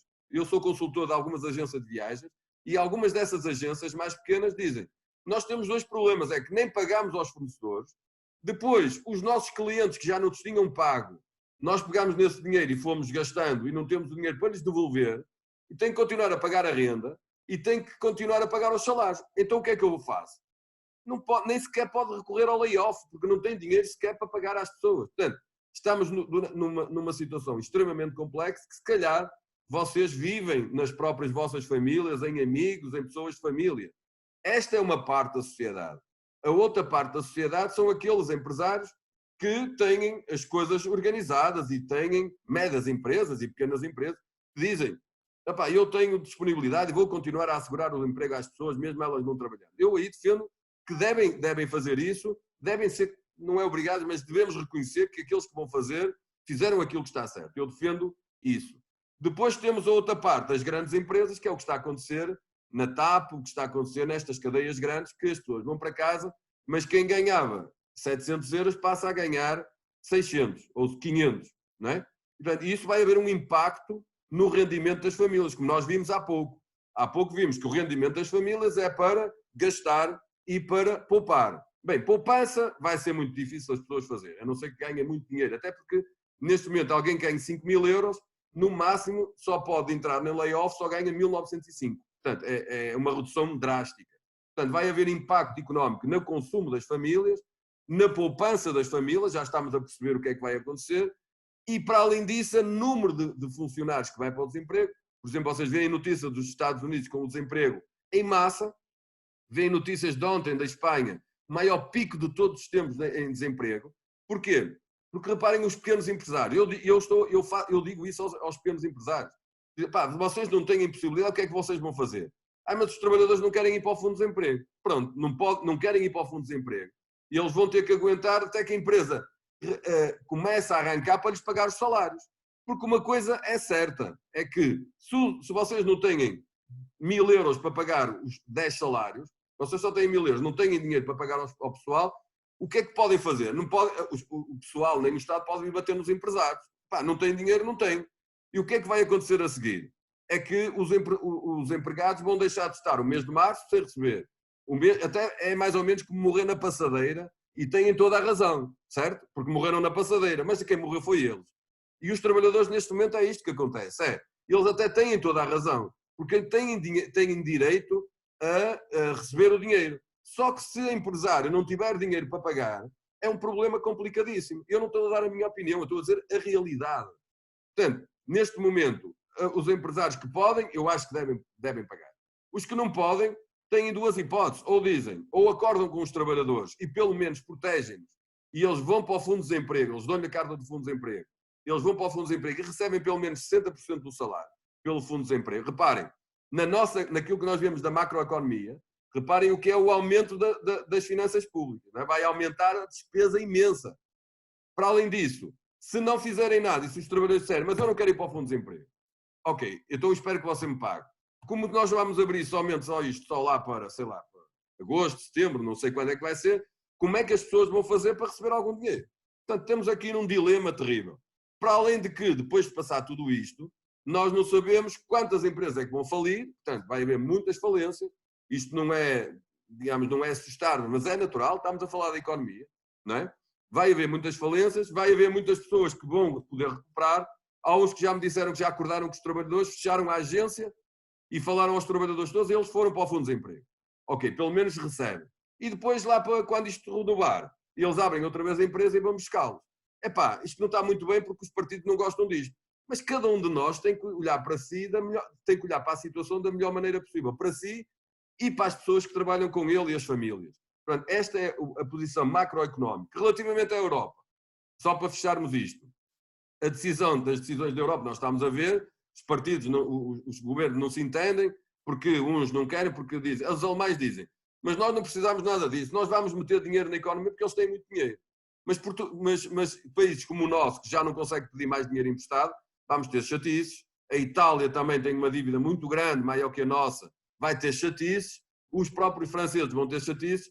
E aquilo que eu espero bem é que este problema económico, não estou a falar do vírus, porque a questão do vírus é global, já percebemos, agora, e vão-se todos sofrer da mesma maneira e de uma forma mais ou menos acentuada, mas é mais ou menos idêntico. Mas em termos económicos, claro que as famílias que têm dinheiro e têm 100 mil euros no banco vão aguentar e depois, quando acabar, perderam 20 ou 30 mil euros, mas continuam a viver. O problema é daqueles que não têm nenhum. E esses que não têm nenhum, nós temos que estar preocupados. Porque é que as pessoas fazem quando não têm dinheiro nenhum para comer, nem para dar de comer aos filhos? Sabem o que é que fazem? A única hipótese é ou pedir às pessoas amigas, ou acontece aquilo que já aconteceu na Europa, que as pessoas vão querer assaltar o supermercado. E isto é uma reflexão, sem assustar, mas é uma reflexão que eu vos deixo a todos, para nós pensarmos, e vocês forem ver as partilhas que eu tenho feito, e tenho falado, desde com confederações de trabalhadores, de empresários, etc, etc. E eu, pessoalmente, se estivesse nas finanças, não fazia nada disto, fazia uma coisa completamente diferente. Claro que é uma coisa que não está prevista nos livros de economia. Claro que nunca ninguém utilizou uma coisa que já vem de há muitos anos, que é o helicóptero money, que vocês agora já têm algumas notícias sobre isto, mas nós, para situações excepcionais, é como na nossa vida, para situações excepcionais, nós temos que pedir de implementar medidas excepcionais. E, portanto, este é o ponto da situação sobre isto. E agora eu sugeria que vocês, não sei quem, a professora Ana tem acesso às questões que vocês colocaram, e eu pedi à professora Ana se tem uma outra questão que está aí no ecrã da partilha, e abrir o microfone para não entrarmos todos ao mesmo tempo, por favor. A professora Ana vê o que é que tem aí as questões, vocês colocam aí no lado, nós ainda temos aí, sei lá, 15 minutos para aflorar algumas das vossas questões, que serão certamente muito pertinentes. Passa à professora Ana e ela lê uma ou duas e vai colocando aqui. Bom, eu para já queria só dizer que na próxima aula, que será já depois da Páscoa, vamos voltar a aflorar este tema do jornalismo económico para aprofundar algumas das linhas que o Diamantino deixou aqui mais, pronto, para especificar melhor algumas coisas. Tenho todo o gosto sempre que o Diamantino se quiser juntar a nós, tenho a certeza que haverá muitas dúvidas. Eu vou tentar explicar tudo que conseguir melhor é possível voltar a este tema, porque acho que é muito importante. Está a acontecer atualmente, que ainda ninguém consegue exatamente prever, não é? Mas também sobre aquilo que são alguns dados básicos sobre economia que o Diamantino apurou aqui. Para já, ainda não tenho aqui questões no chat. Posso fazer verbalmente, professora? Mas podem colocar por áudio, okay. Claro que sim. José Mendonça, então. Eu queria uma questão que não era sobre a Europa nem sobre Portugal, que era sobre, por exemplo, um país continental como o Brasil. Nós ouvimos muitas notícias, portanto, e nós, como somos estudantes de jornalismo, a fazer críticas ao presidente. De facto, a comunicação dele não é muito normal, mas eu tenho amigos meus que estão no Brasil a trabalhar e eles estão assustados porque há o problema do vírus, mas há o problema económico. No Brasil, nós sabemos que o Sistema Nacional de Saúde deles, como a professora sabe, é à base de seguradoras, não é? Portanto, as companhias de seguro que assumem, quem não tem companhia de seguros tem um problema grave, mas depois há o confronto este problema entre a microeconomia, a macroeconomia e a economia internacional. Como o Brasil também tem um histórico de, como a professora também estava a referir aqui, a dar uma chegazinha aqui para a Europa e para Portugal em particular, a questão da violência, do crime. Portanto, o Brasil tem esse registro, portanto, infelizmente tem esse registro. Como é que o professor vê que a comunicação de um presidente, ou o que é que um presidente de um país continental como o Brasil poderia fazer? É que, portanto, eu ouço as notícias aqui em Portugal, mas tenho amigos que estão lá e que dizem assim, opá, se isto parar vai ser o descalabro social, vai ser tiros nas ruas, vai ser mortes, vão acontecer mortes, portanto, temos aqui um confronto.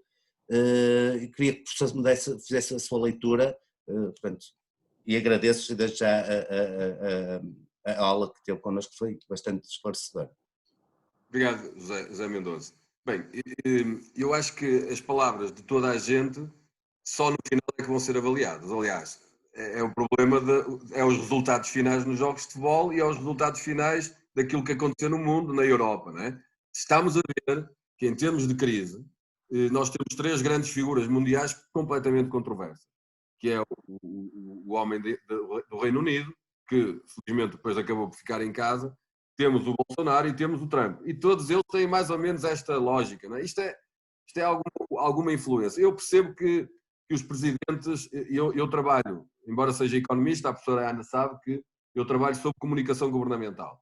E, portanto, eu posso dar alguma lógica sobre aquilo que é a comunicação governamental, que não é o tema desta aula, não é? Como é que os Estados devem comunicar, etc. Li muito, aliás, o meu doutoramento é sobre comunicação governamental, portanto, esta área é muito interessante perceber os erros que estão a acontecer agora digamos, na comunicação. É verdade, reparem, o Brasil ainda só agora começou. Os Estados Unidos só agora começou e já está à frente de todos os outros com casos e com mortes. De um momento para o outro o Presidente dizia que não era nada e de um momento para o outro diz que se tiverem entre 100 e 200 mil mortes já é um trabalho excelente do Governo. Estão a ver como é que nós mudamos tudo. Não é agora, porque as pessoas esqueceram o que é que aconteceu na semana passada. Não é? Os espanhóis há 2 semanas morriam 2 ou 3 pessoas. Diziam, não deve ser nada. E morrem 1000 pessoas ontem. Estão a ver? Mas no final, os jornalistas e o público em geral vai pegar nesta evolução, e é um trabalho que eu acho que para vocês, estudantes jornalistas, é muito interessante. É uma das coisas que eu acho, eu estou a tomar notas de tudo que eu acho que vai ser possível fazer imensos trabalhos sobre isto. Ver a comunicação de cada um deles desde o início, desde janeiro, quando ele estava na China. E dizer que aquele chinês é sempre a mesma coisa, não é? E depois em fevereiro. E depois quando começou a chegar aqui muito próximo à Europa, não é? e houve um primeiro infectado na Europa e lá, isto já aqui. E depois a seguir a Europa, e nós aqui continuamos mais ou menos idênticos. E o nosso governo diz, não, o estado de emergência é uma coisa que nunca se tomou desde o 25 de Abril, aliás, houve uma vez e tal. Portanto, não há nada de grandes alaridos e tal. Mas quando as coisas começaram a ver lá e começou a nossa comunicação, e eu acho que a comunicação social neste momento tem um papel fundamental. E mais, em Portugal vai-se provar que a comunicação social teve um papel fundamental em duas coisas. Uma delas é fazer o recolhimento das pessoas uma semana antes do estado de emergência, ou seja, teve o condão de influenciar a população portuguesa de recolher, eu repito, uma semana antes do estado de emergência. Outra, de obrigar o próprio governo e o Presidente da República a irem atrás da população e a obrigarem o estado de emergência. E se tudo correr bem, esperemos bem que nós possamos vamos ter grandes problemas, como é evidente, mas nós podemos não cometer os mesmos erros que foram cometidos nos outros, que é deixaram passar muito tempo. Eu lembro que há uma semana atrás o primeiro-ministro inglês dizia que em Inglaterra ia ser completamente diferente. As pessoas iam se contagiar umas às outras e estava tudo bem e era contágio em sociedade e era uma possibilidade. Alguns cientistas defendiam essa possibilidade, mas de um momento para o outro percebeu que o problema, e vamos passar já ao Brasil, do Reino Unido é o Sistema Nacional de Saúde. Nós recebemos imensos ingleses para tratar em Portugal coisas simples, porque também é um sistema muito baseado em seguro, porque o próprio Sistema Nacional de Saúde não tem capacidade e manda muita gente para fora. O Brasil, eu trabalho com o Estado do Ceará e temos um projeto, digamos, Fortaleza e toda aquela zona do Ceará, e temos um projeto que estávamos em evolução da criação de um sistema regional, nacional de saúde, muito a exemplo do português. Eu posso dizer que estamos muitos aqui a ouvir que nós temos dos melhores sistemas nacionais de saúde mundiais. Não tenho dúvidas nenhumas. Eu trabalho na área da saúde há 25 anos. Portanto, já administrei vários hospitais, o nosso grupo é um grupo de saúde, digamos, temos várias empresas ligadas à área de saúde, clínicas da parte hospitalar, etc. E sei do que estou a falar. E nós temos os melhores sistemas. E quando eu falo de Sistema Nacional de Saúde, eu falo de Sistema Nacional de Saúde, não falo do Serviço Nacional de Saúde. São duas coisas completamente diferentes. Uma coisa é o Serviço Nacional de Saúde, que nós, efetivamente, temos um Serviço Nacional de Saúde muito bom, não temos um Serviço Nacional de Saúde que aguente esta pandemia. Infelizmente não temos, e por isso é que estamos a montar hospitais, estamos a montar camas, etc, etc. Mas temos um Sistema Nacional de Saúde, e o Sistema Nacional de Saúde é composto por todo o Serviço Nacional de Saúde, mais toda a medicina privada. E nós temos imensas empresas, clínicas privadas, etc., hospitais privados, dos melhores que nós temos a nível europeu. E esses hospitais naturalmente vão ser chamados, e é esse Sistema Nacional de Saúde que nós imaginamos que, digamos que é um sistema, não é perfeito, mas é excelente sistema que o Brasil não tem. E é verdade que no Brasil não tem o Sistema Nacional de Saúde, está pendurado quase na iniciativa privada, está pendurado nos seguros, está pendurado nas empresas privadas. E isto é como na ideologia política, nós temos que ter aqui algum equilíbrio. Não são os socialistas que têm a razão, nem são os liberais. Podemos aproveitar ideias dos dois e podemos utilizar as ideias de acordo com o contexto. Nesta altura, aquela ideia é melhor. Na outra altura, já não é essa, é outra.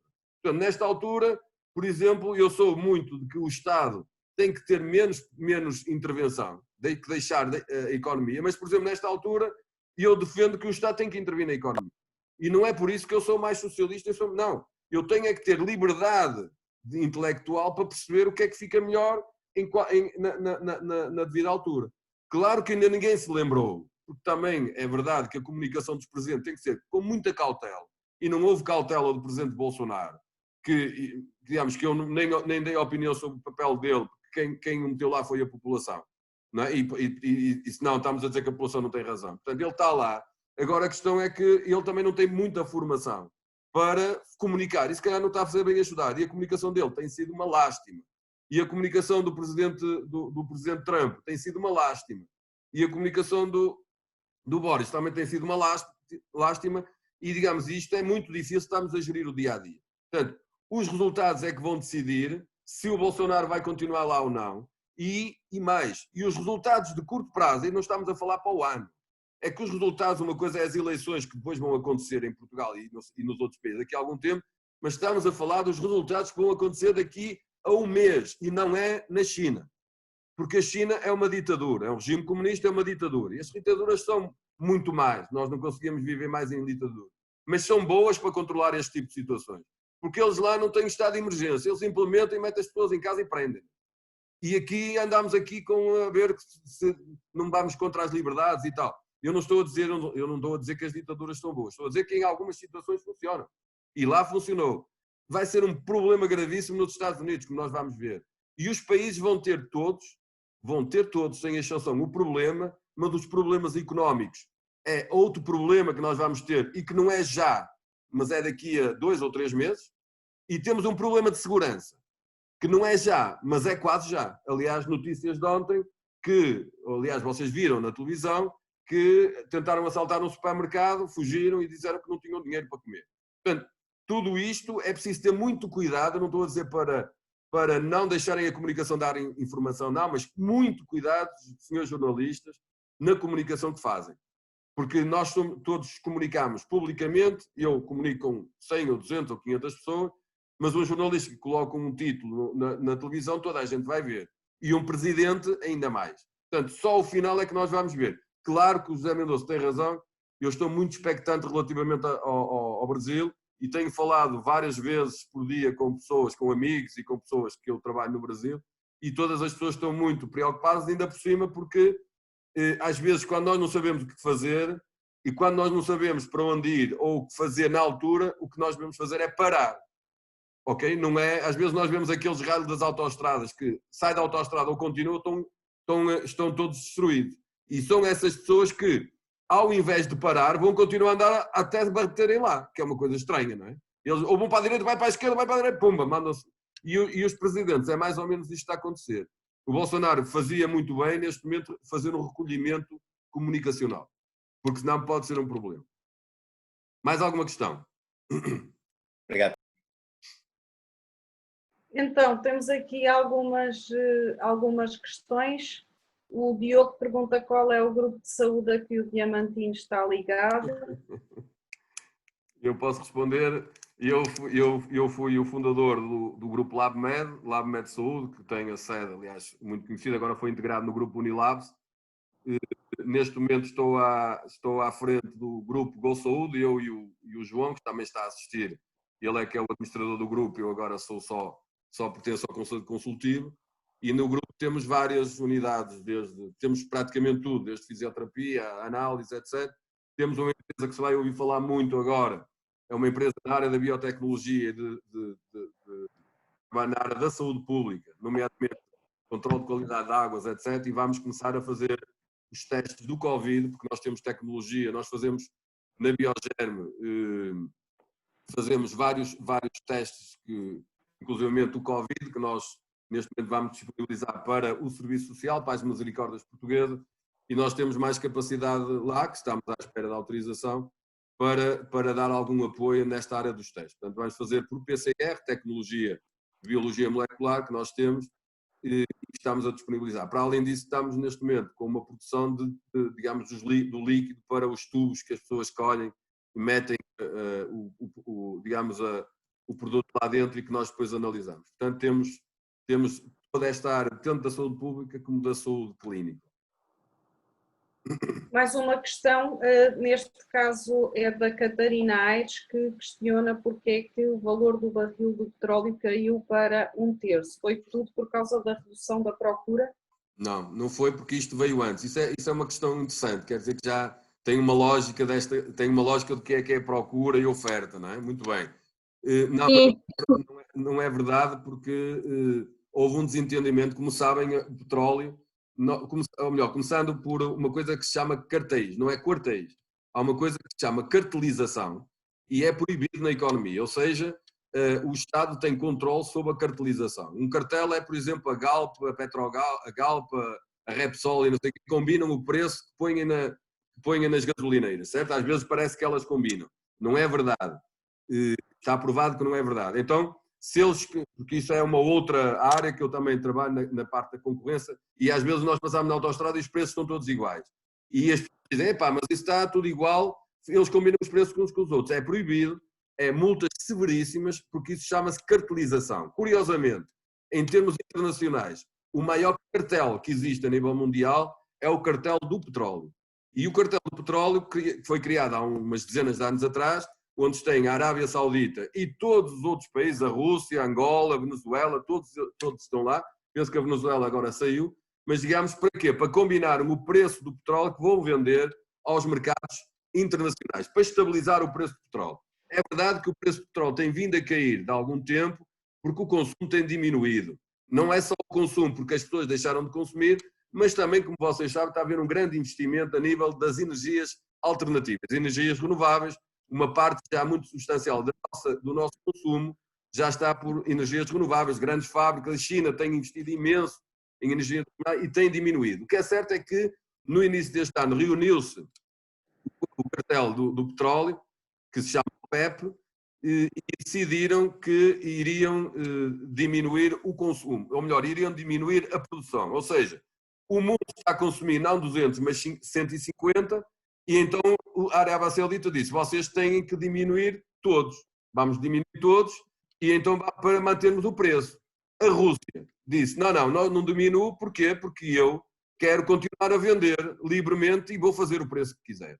Então a Arábia Saudita disse, então acabou o cartel, acabou-se e a Arábia Saudita, como sabem, é o maior produtor de petróleo. Diz, ok, então vocês não querem, eu vou vender. Vocês já estão a ver todos, vários fornecedores de petróleo, vários países que têm petróleo, todos a vender e o mercado cai. Há um problema grave em termos geoestratégicos e é importante que vocês percebam. Isto pode ter consequências mundiais muito, muito importantes. Não para o mundo, por exemplo, para nós é interessante, baixou o preço da gasolina, embora nós agora não andemos muito, mas baixou imenso o preço da gasolina no mundo inteiro.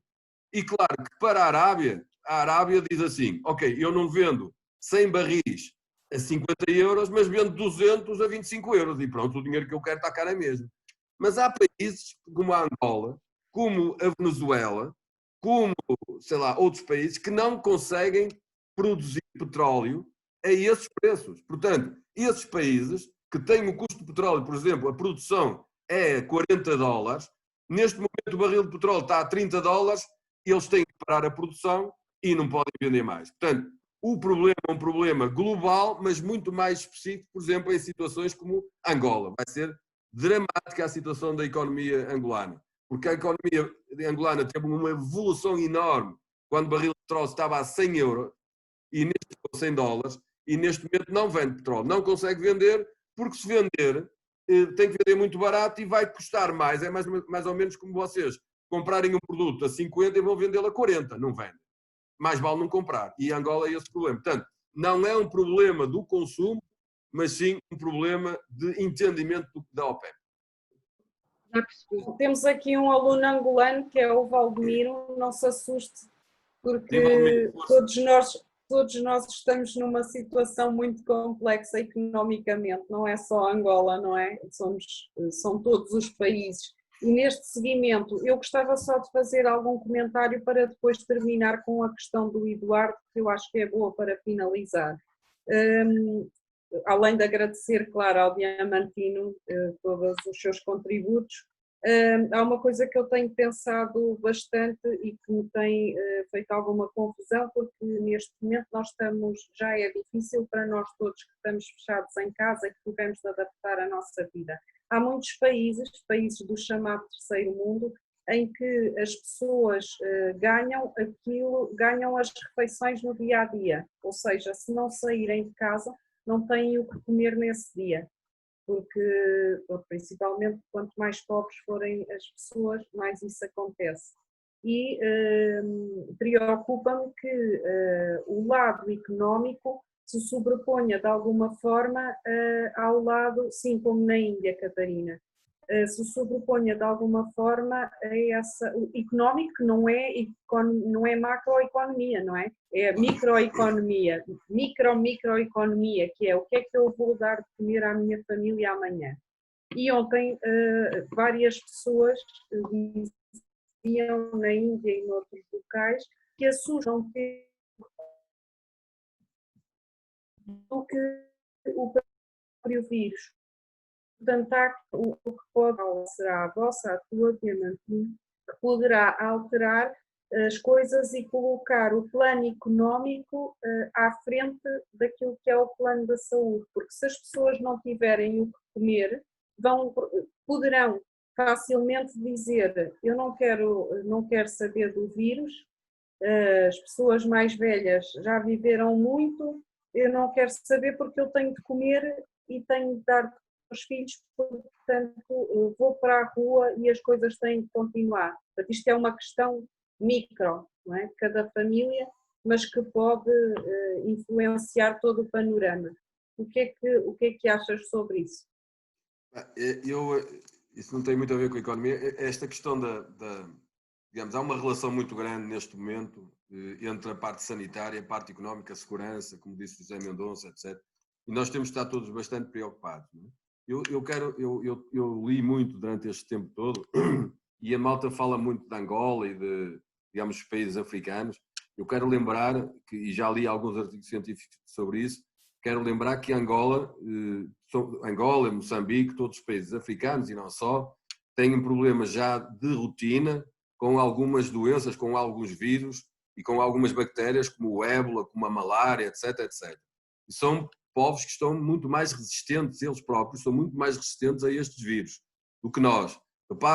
Reparem a simples vacina que nós tomamos, que é obrigatória em Portugal, a BCG, e os espanhóis não tomam.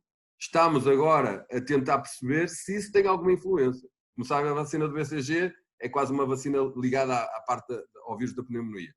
Portanto, antigamente era obrigado e agora também ainda é. Os espanhóis deixaram. E estamos a tentar perceber se isso não terá causado aqui estas diferenças que estão para já a acontecer entre Portugal e Espanha.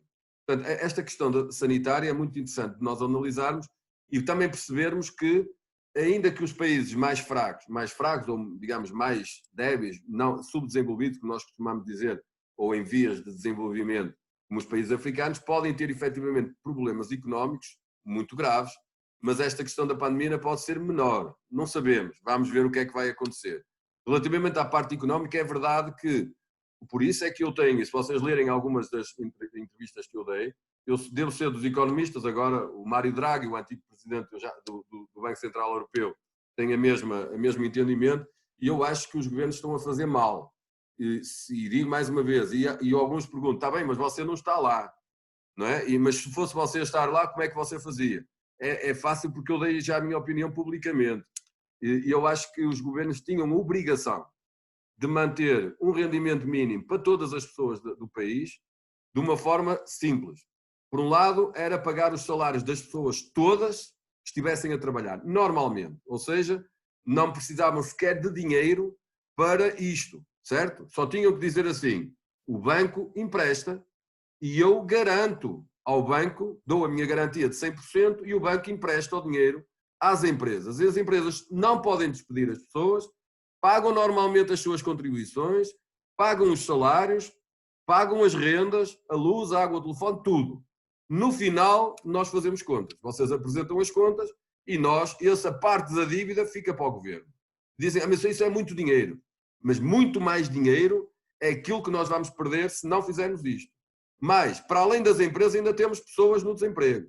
E nós devíamos continuar a assegurar um rendimento, nem que fosse, eu tenho trabalhos escritos, vocês podem ler, sobre uma coisa que nós estamos a falar, alguns economistas do mundo, que se chama o rendimento básico universal, rendimento básico incondicional ou rendimento básico universal. Vocês podem pesquisar, eu tenho algumas publicações disso, que neste momento que é mesmo isso. Nós todos temos que ter um rendimento mínimo para evitar aquilo que a professora Ana estava a dizer, que as pessoas, das duas uma, ou vão roubar, ou dizem assim, eu prefiro morrer, mas lutar até ao fim. E vou lá para fora porque os meus filhos precisam de comer. Então aquilo que eu defendo e que vai ficar escrito para a posteridade, esperemos bem que eu não tenha razão, quer dizer que as coisas correram todas bem, é que devia haver a garantia do governo. O governo diz que vai gastar 1.000 milhões de euros por mês com o layoff. E eu digo, se eu estivesse lá não gastava 1.000 milhões de euros, gastava 2.000 milhões de euros. Mas tinha todas as pessoas em casa a receber exatamente o mesmo, tinha as empresas todas, mais ou menos como se faz aos doentes, quando nós não sabemos a cura de uma doença, na medicina nós dizemos que metemos o doente em coma induzido. Já ouviram falar? Coma induzido é o doente não sofre, está lá, veio o medicamento, nós administramos, o doente começa a recuperar e nós retiramos do coma induzido. Mais ou menos como hibernar, não é? Vocês sabem que a hibernação. Eu metia a economia em hibernação. E então deixava estar o tempo que fosse necessário e ia acumulando. Aliás, um dos meus artigos diz, tem até algumas opiniões sobre o que é que podemos fazer a seguir. Portanto, nós pagamos um rendimento básico a todas as pessoas para estarem em casa e podemos dizer, vocês estão em casa porque nós dizemos para vocês estarem em casa porque vocês têm dinheiro. Nós estamos a dar o dinheiro. Empresários, vocês não podem despedir ninguém, peguem lá os 100% e mais os impostos que vocês pagarem e vocês continuam a pagar contribuições ao pessoal, as rendas, para buscar dinheiro ao banco. E no final não são 1.000 milhões de euros, são 2.000 milhões de euros. Eu depois vou acertar com o banco. E o banco vai passar para mim para a dívida pública. Eu vou arranjar dinheiro. Porque no limite o Banco Central Europeu vai pegar nesta dívida e vai assumir todos, um tipo de plano Marshall que nós tivemos em 1950, ou no limite dos limites os portugueses têm que pagar isto. E são 10.000 milhões de euros. Também, mas nós metemos 25.000 milhões de euros em 3 anos nos bancos. E nós aguentamos nas nossas finanças. Então, se eu chego ao final e tenho 10.000 milhões de euros para pagar, eu digo aos portugueses, meus senhores, a Europa não ajudou. Vamos ter que pagar.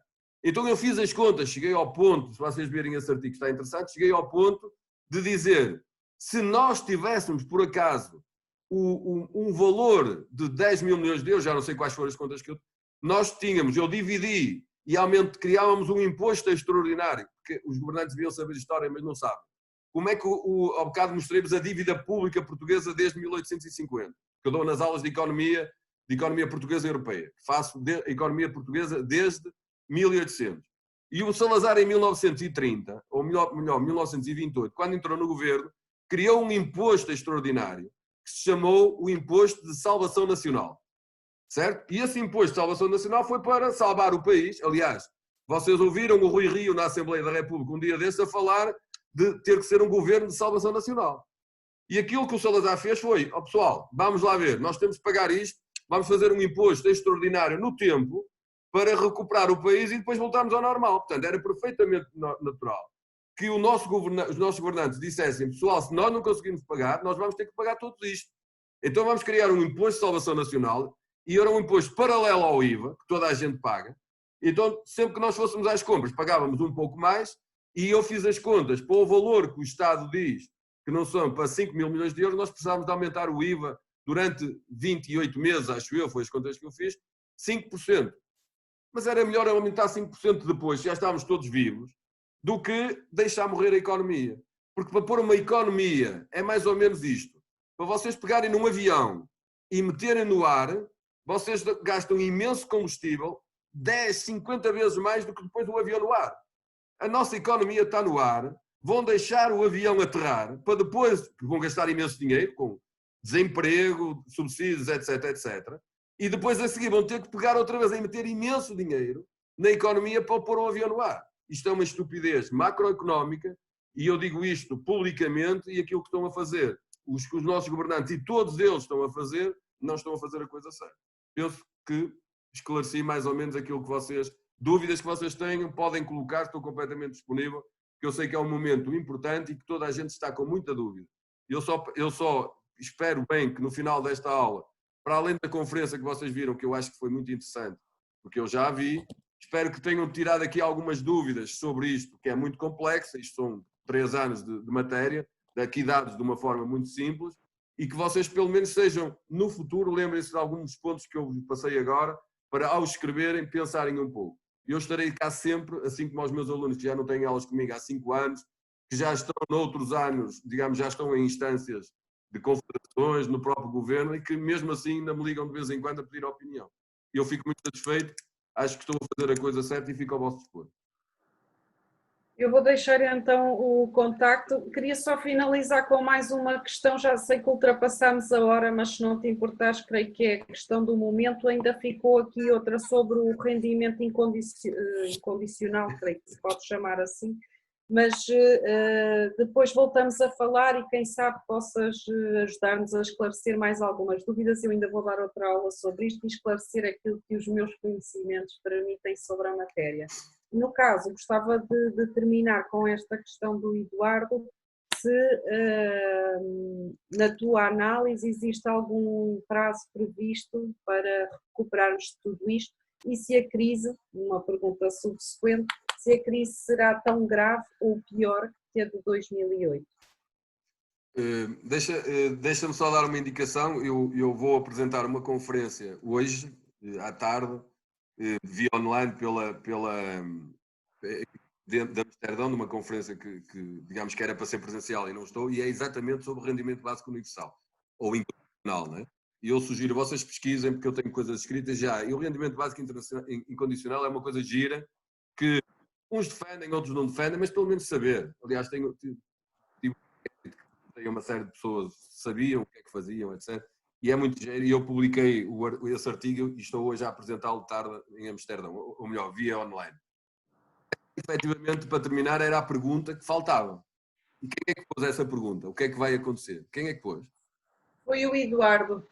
Muito bem, Eduardo. 5 estrelas. É verdade aquilo que me perguntam sempre. E o que é que acha que vai acontecer? Epá, eu não tenho nenhuma bola de cristal, nem nenhum de nós. Eu tenho uma ideia que, relativamente, digamos, mais ou menos amadurecida, digamos, o que é que nós estamos a aprender com a crise e vou-vos passar a minha ideia, o tempo que vai durar. E nós, mais uma vez, as aulas de globalização são muito importantes para isso. Nós estamos no mundo global. Claro que eu estou aqui com os meus amigos, vocês estão a ver aqui? Estou aqui com os meus amigos extraterrestres, estou cá em cima, eu agora já nem estou aí em baixo, não é? Mas digamos, aquilo que pode acontecer no final, eu vou outra vez para janeiro. E em 2 minutos eu vou-vos explicar aquilo que vocês podem refletir e ter outras ideias e falem com os vossos pais, com os amigos, etc. Este problema começou na China em novembro. O governo chinês não ligou e em dezembro continuou. E isto só foi efetivamente começado a tratar em início de janeiro. Ora bem, em início de janeiro foi toda a progressão na China que nós achávamos que estava muito longe. E no dia 23 de março, ou 24 de março, o governo chinês disse: nós já não temos contágio interno. E automaticamente disse: ok, nós não temos contágio interno, mas temos que continuar a ter as mesmas precauções. Criou uma coisa que se chama um certificado, um passaporte sanitário. Escrevam, e isto vai acontecer em Portugal também. Temos que aprender fora. Ou seja, nós para podermos ir daqui durante não sei quanto tempo, vamos ter que ter um passaporte sanitário. Um passaporte que garante no telemóvel que eu posso entrar naquele sítio porque eu não estou contagiado. E para isso é preciso fazer análise. É preciso garantir. Então isso vai acontecer, que é o que está a acontecer na China. Imediatamente a China, a Coreia, o Japão e Hong Kong disseram, não, então nós não vamos deixar entrar mais ninguém aqui. Mas temos os residentes que vêm para cá. Diz, ok, todos os residentes, eles nacionalizaram hotéis para que todos os residentes e turistas que eventualmente loucos quisessem ir para lá, 14 dias que têm que estar nesse hotel. E só passado 14 dias fazem análise, não têm mais o vírus e podem sair. Reparem o que é que aconteceu. A China está fechada. Macau está, por todos os efeitos, está fechada. As pessoas podem ir lá, mas ficam 14 dias. Ninguém vai de férias para Macau porque fica 14 dias no hotel. E só depois é que pode. Ninguém vai comercializar nada para Macau, nem para uma conferência, porque ficam 14 dias. Então nós já passamos 3 meses disso. Portanto, nós podemos dizer que nós começamos este problema agora, no início de abril. Porque até agora foi, portanto, 3 meses, abril, maio e junho. Até lá, nós vamos estar a fazer a evolução da China. Se calhar uma coisa mais rápida ou não, países que vão ter muitos problemas durante estes próximos meses, outros países que são capazes de aguentar mais ou menos, mas todos os países vão ser atingidos. Ora bem, então quando é que nós vamos sair disto? É só pensar um pouco, não é? Porque reparem, nós depois disto passávamos a imaginar que julho, agosto, setembro, as coisas começam a aliviar e nós internamente, já todas as pessoas que vêm para cá ficam em quarentena e nós já não temos o vírus aqui. Ou seja, já não transmitimos, as coisas estão mais ou menos equilibradas. Então, a partir de uma determinada altura, nós dizemos, então nós vamos começar a abrir para fora. Ou seja, as pessoas vão começar a sair de casa com o tal passaporte, a dizer que podem andar sempre controlados, certo? Porque a China, ontem, veio informar que já tem mais contaminações internas. Quer dizer que é ou o vírus fez uma mutação ou então alguma coisa não correu bem. E mais uma vez, outra vez, toda a gente tem estado de alerta. Portanto, mas vamos imaginar que isto demora até julho, agosto e setembro e depois nós vamos abrir. Isto é o mais ou menos que eu já dei este exemplo para vocês perceberem. Vamos imaginar, nós estamos aqui uns 50 e que vamos fazer uma corrida todos. E todos nós corremos a velocidades diferentes, não é? Temos mais preparação, damos o tiro de partida alto. Tenho que dizer uma coisa, é que nós podemos correr à velocidade que quisermos. Podemos sair daqui agora ou mais daqui a bocado. Mas no final, na reta, que são 2 km, temos que partir a linha de meta todos de mão dada. O que é que isto quer dizer? É que este é um problema mundial que só quando for tratado em todo o lado do mundo é que nós podemos começar outra vez com a tal economia internacional a funcionar. Ou seja, as mercadorias podem passar, mas as pessoas não. E então nós temos um desafio muitíssimo grande para o mundo neste momento. Temos para o mundo porque é um mundo diferente, é a tal globalização que nós dizíamos.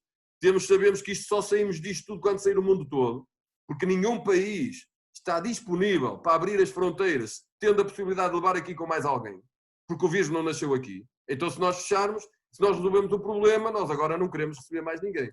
Portanto, esse é um problema, é uma questão que nós temos que debater, mas, por exemplo, para os hotéis que eu faço consultoria, aquilo que eu lhes disse, eles dizem, então nós vamos fechar um ano, que é o problema, não é? Então, fechar, como é que nós aguentamos? Vai tudo à falência, etc., não é? Então, e a própria aviação vai ter problemas gravíssimos, o transporte vai reduzir imenso. Mas nós no turismo podemos ser criativos.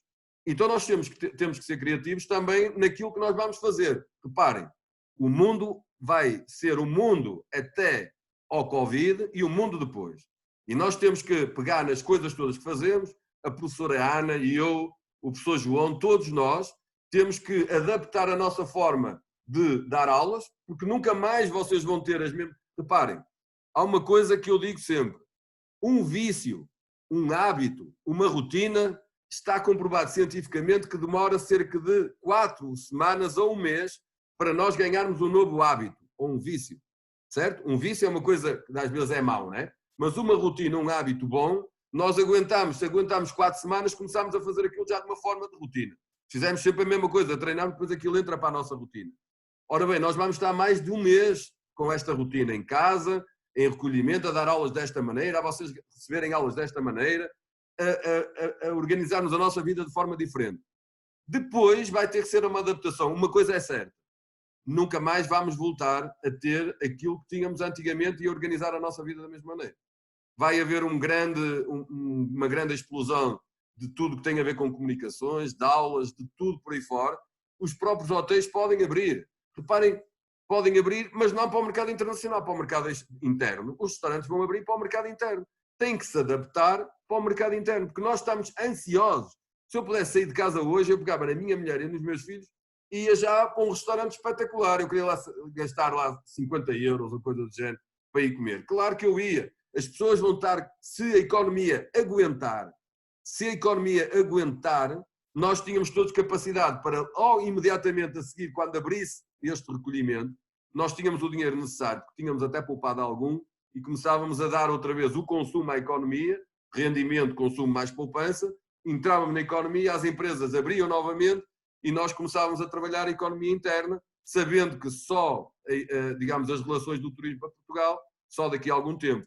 Mas isto é a minha visão e para os empresários é o que eu tenho de dizer. Vocês adaptem, criam coisas novas. Eu, por exemplo, nas nossas empresas, ontem tivemos uma sessão, uma conferência com um americano e que ele dizia que este é o momento da criatividade. E é uma coisa que é explorem a vossa criatividade. E ontem estive com os meus quadros das empresas a fazer um trabalho sobre criatividade, sobre o que é que nós vamos fazer a seguir. Podemos adaptar alguns serviços, podemos entrar noutras áreas que não entrávamos até agora. O que é que vocês acham sobre isso? Vamos conversar. E eles estiveram a debater e levaram o trabalho para casa para depois apresentar. É isso que eu acho que vocês têm que fazer nas vossas famílias. Olha lá para a frente e digo, o que é que nós fazemos até agora que vai deixar de ser feito?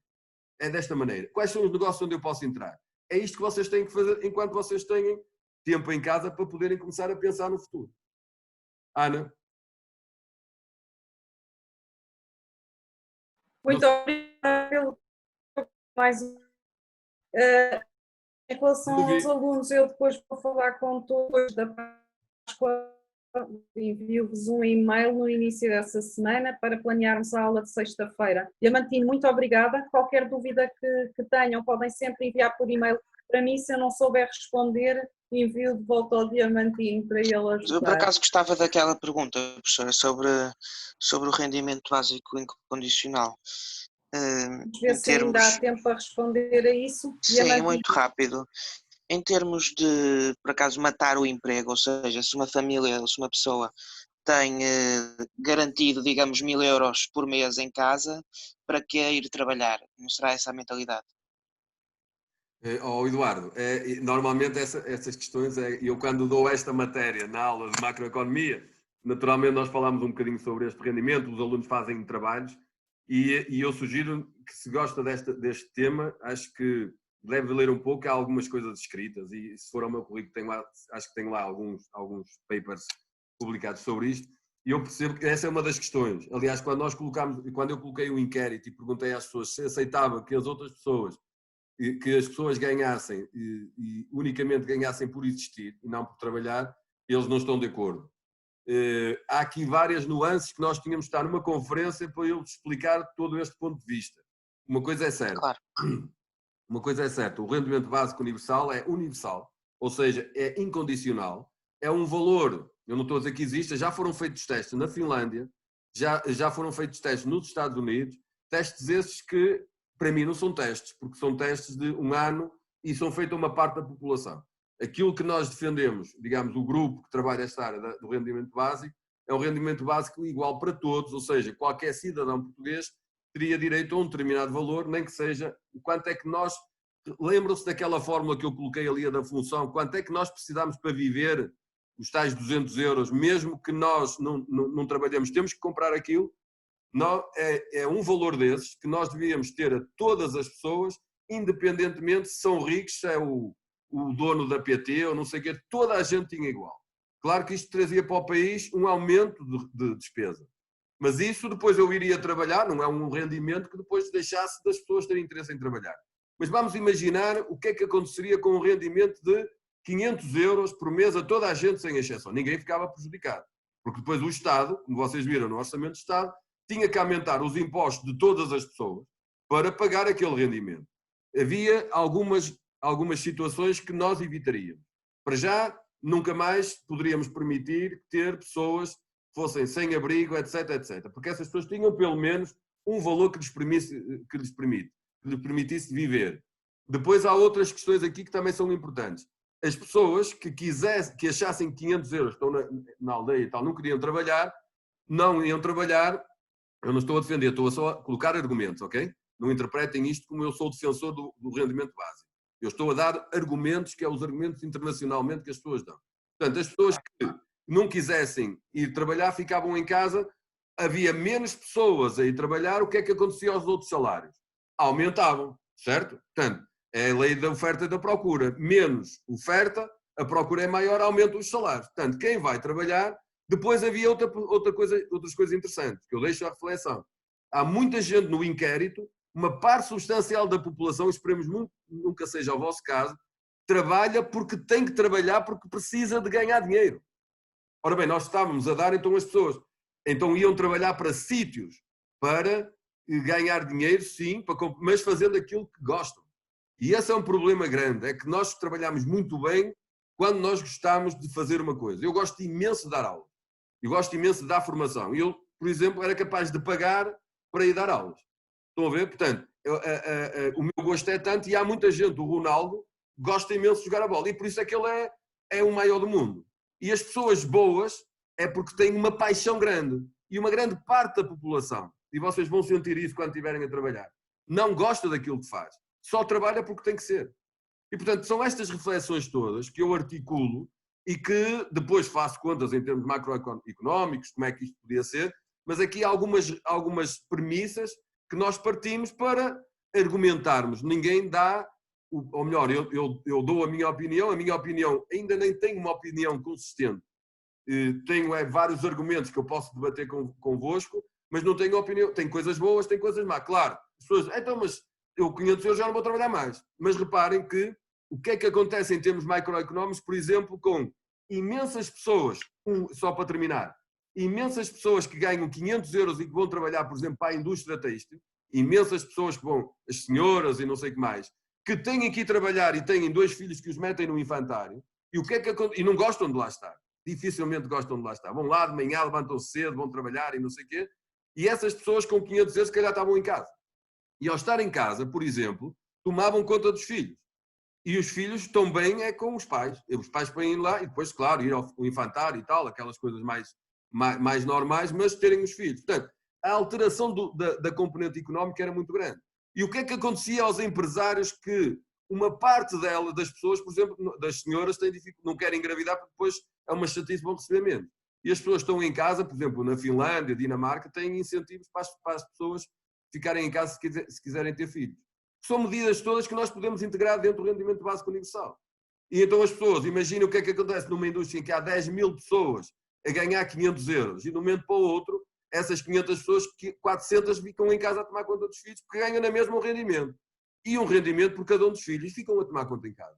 São 100 pessoas para 300 lugares que é necessário. O que é que vai acontecer?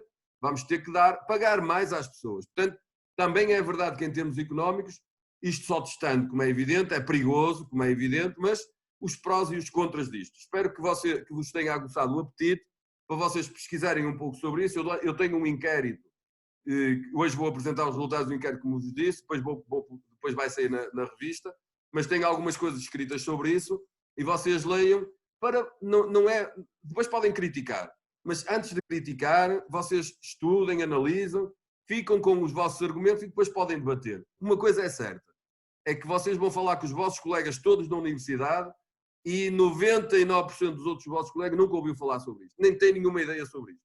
Portanto, vocês ficam logo com muito mais informação, assim como de economia sabem muito mais neste momento que a maior parte dos vossos colegas e muito de muitos dos economistas que estão neste país. Por isso, obrigado a todos, tenham um bom fim de semana, tentem ficar em casa, mas fazer coisas interessantes. E eu estou disponível, a professora Ana deixará o meu e-mail a todos. Foi um prazer estar convosco. Muito obrigada mais uma vez, Diamantino e João também, por ter estado connosco nesta aula. Obrigada a todos, espero que tenham uma ótima Páscoa, uma Páscoa diferente, de certeza, vai ser muito diferente para todos nós, mas que seja boa e que voltem, regressem cheios de energia na semana seguinte.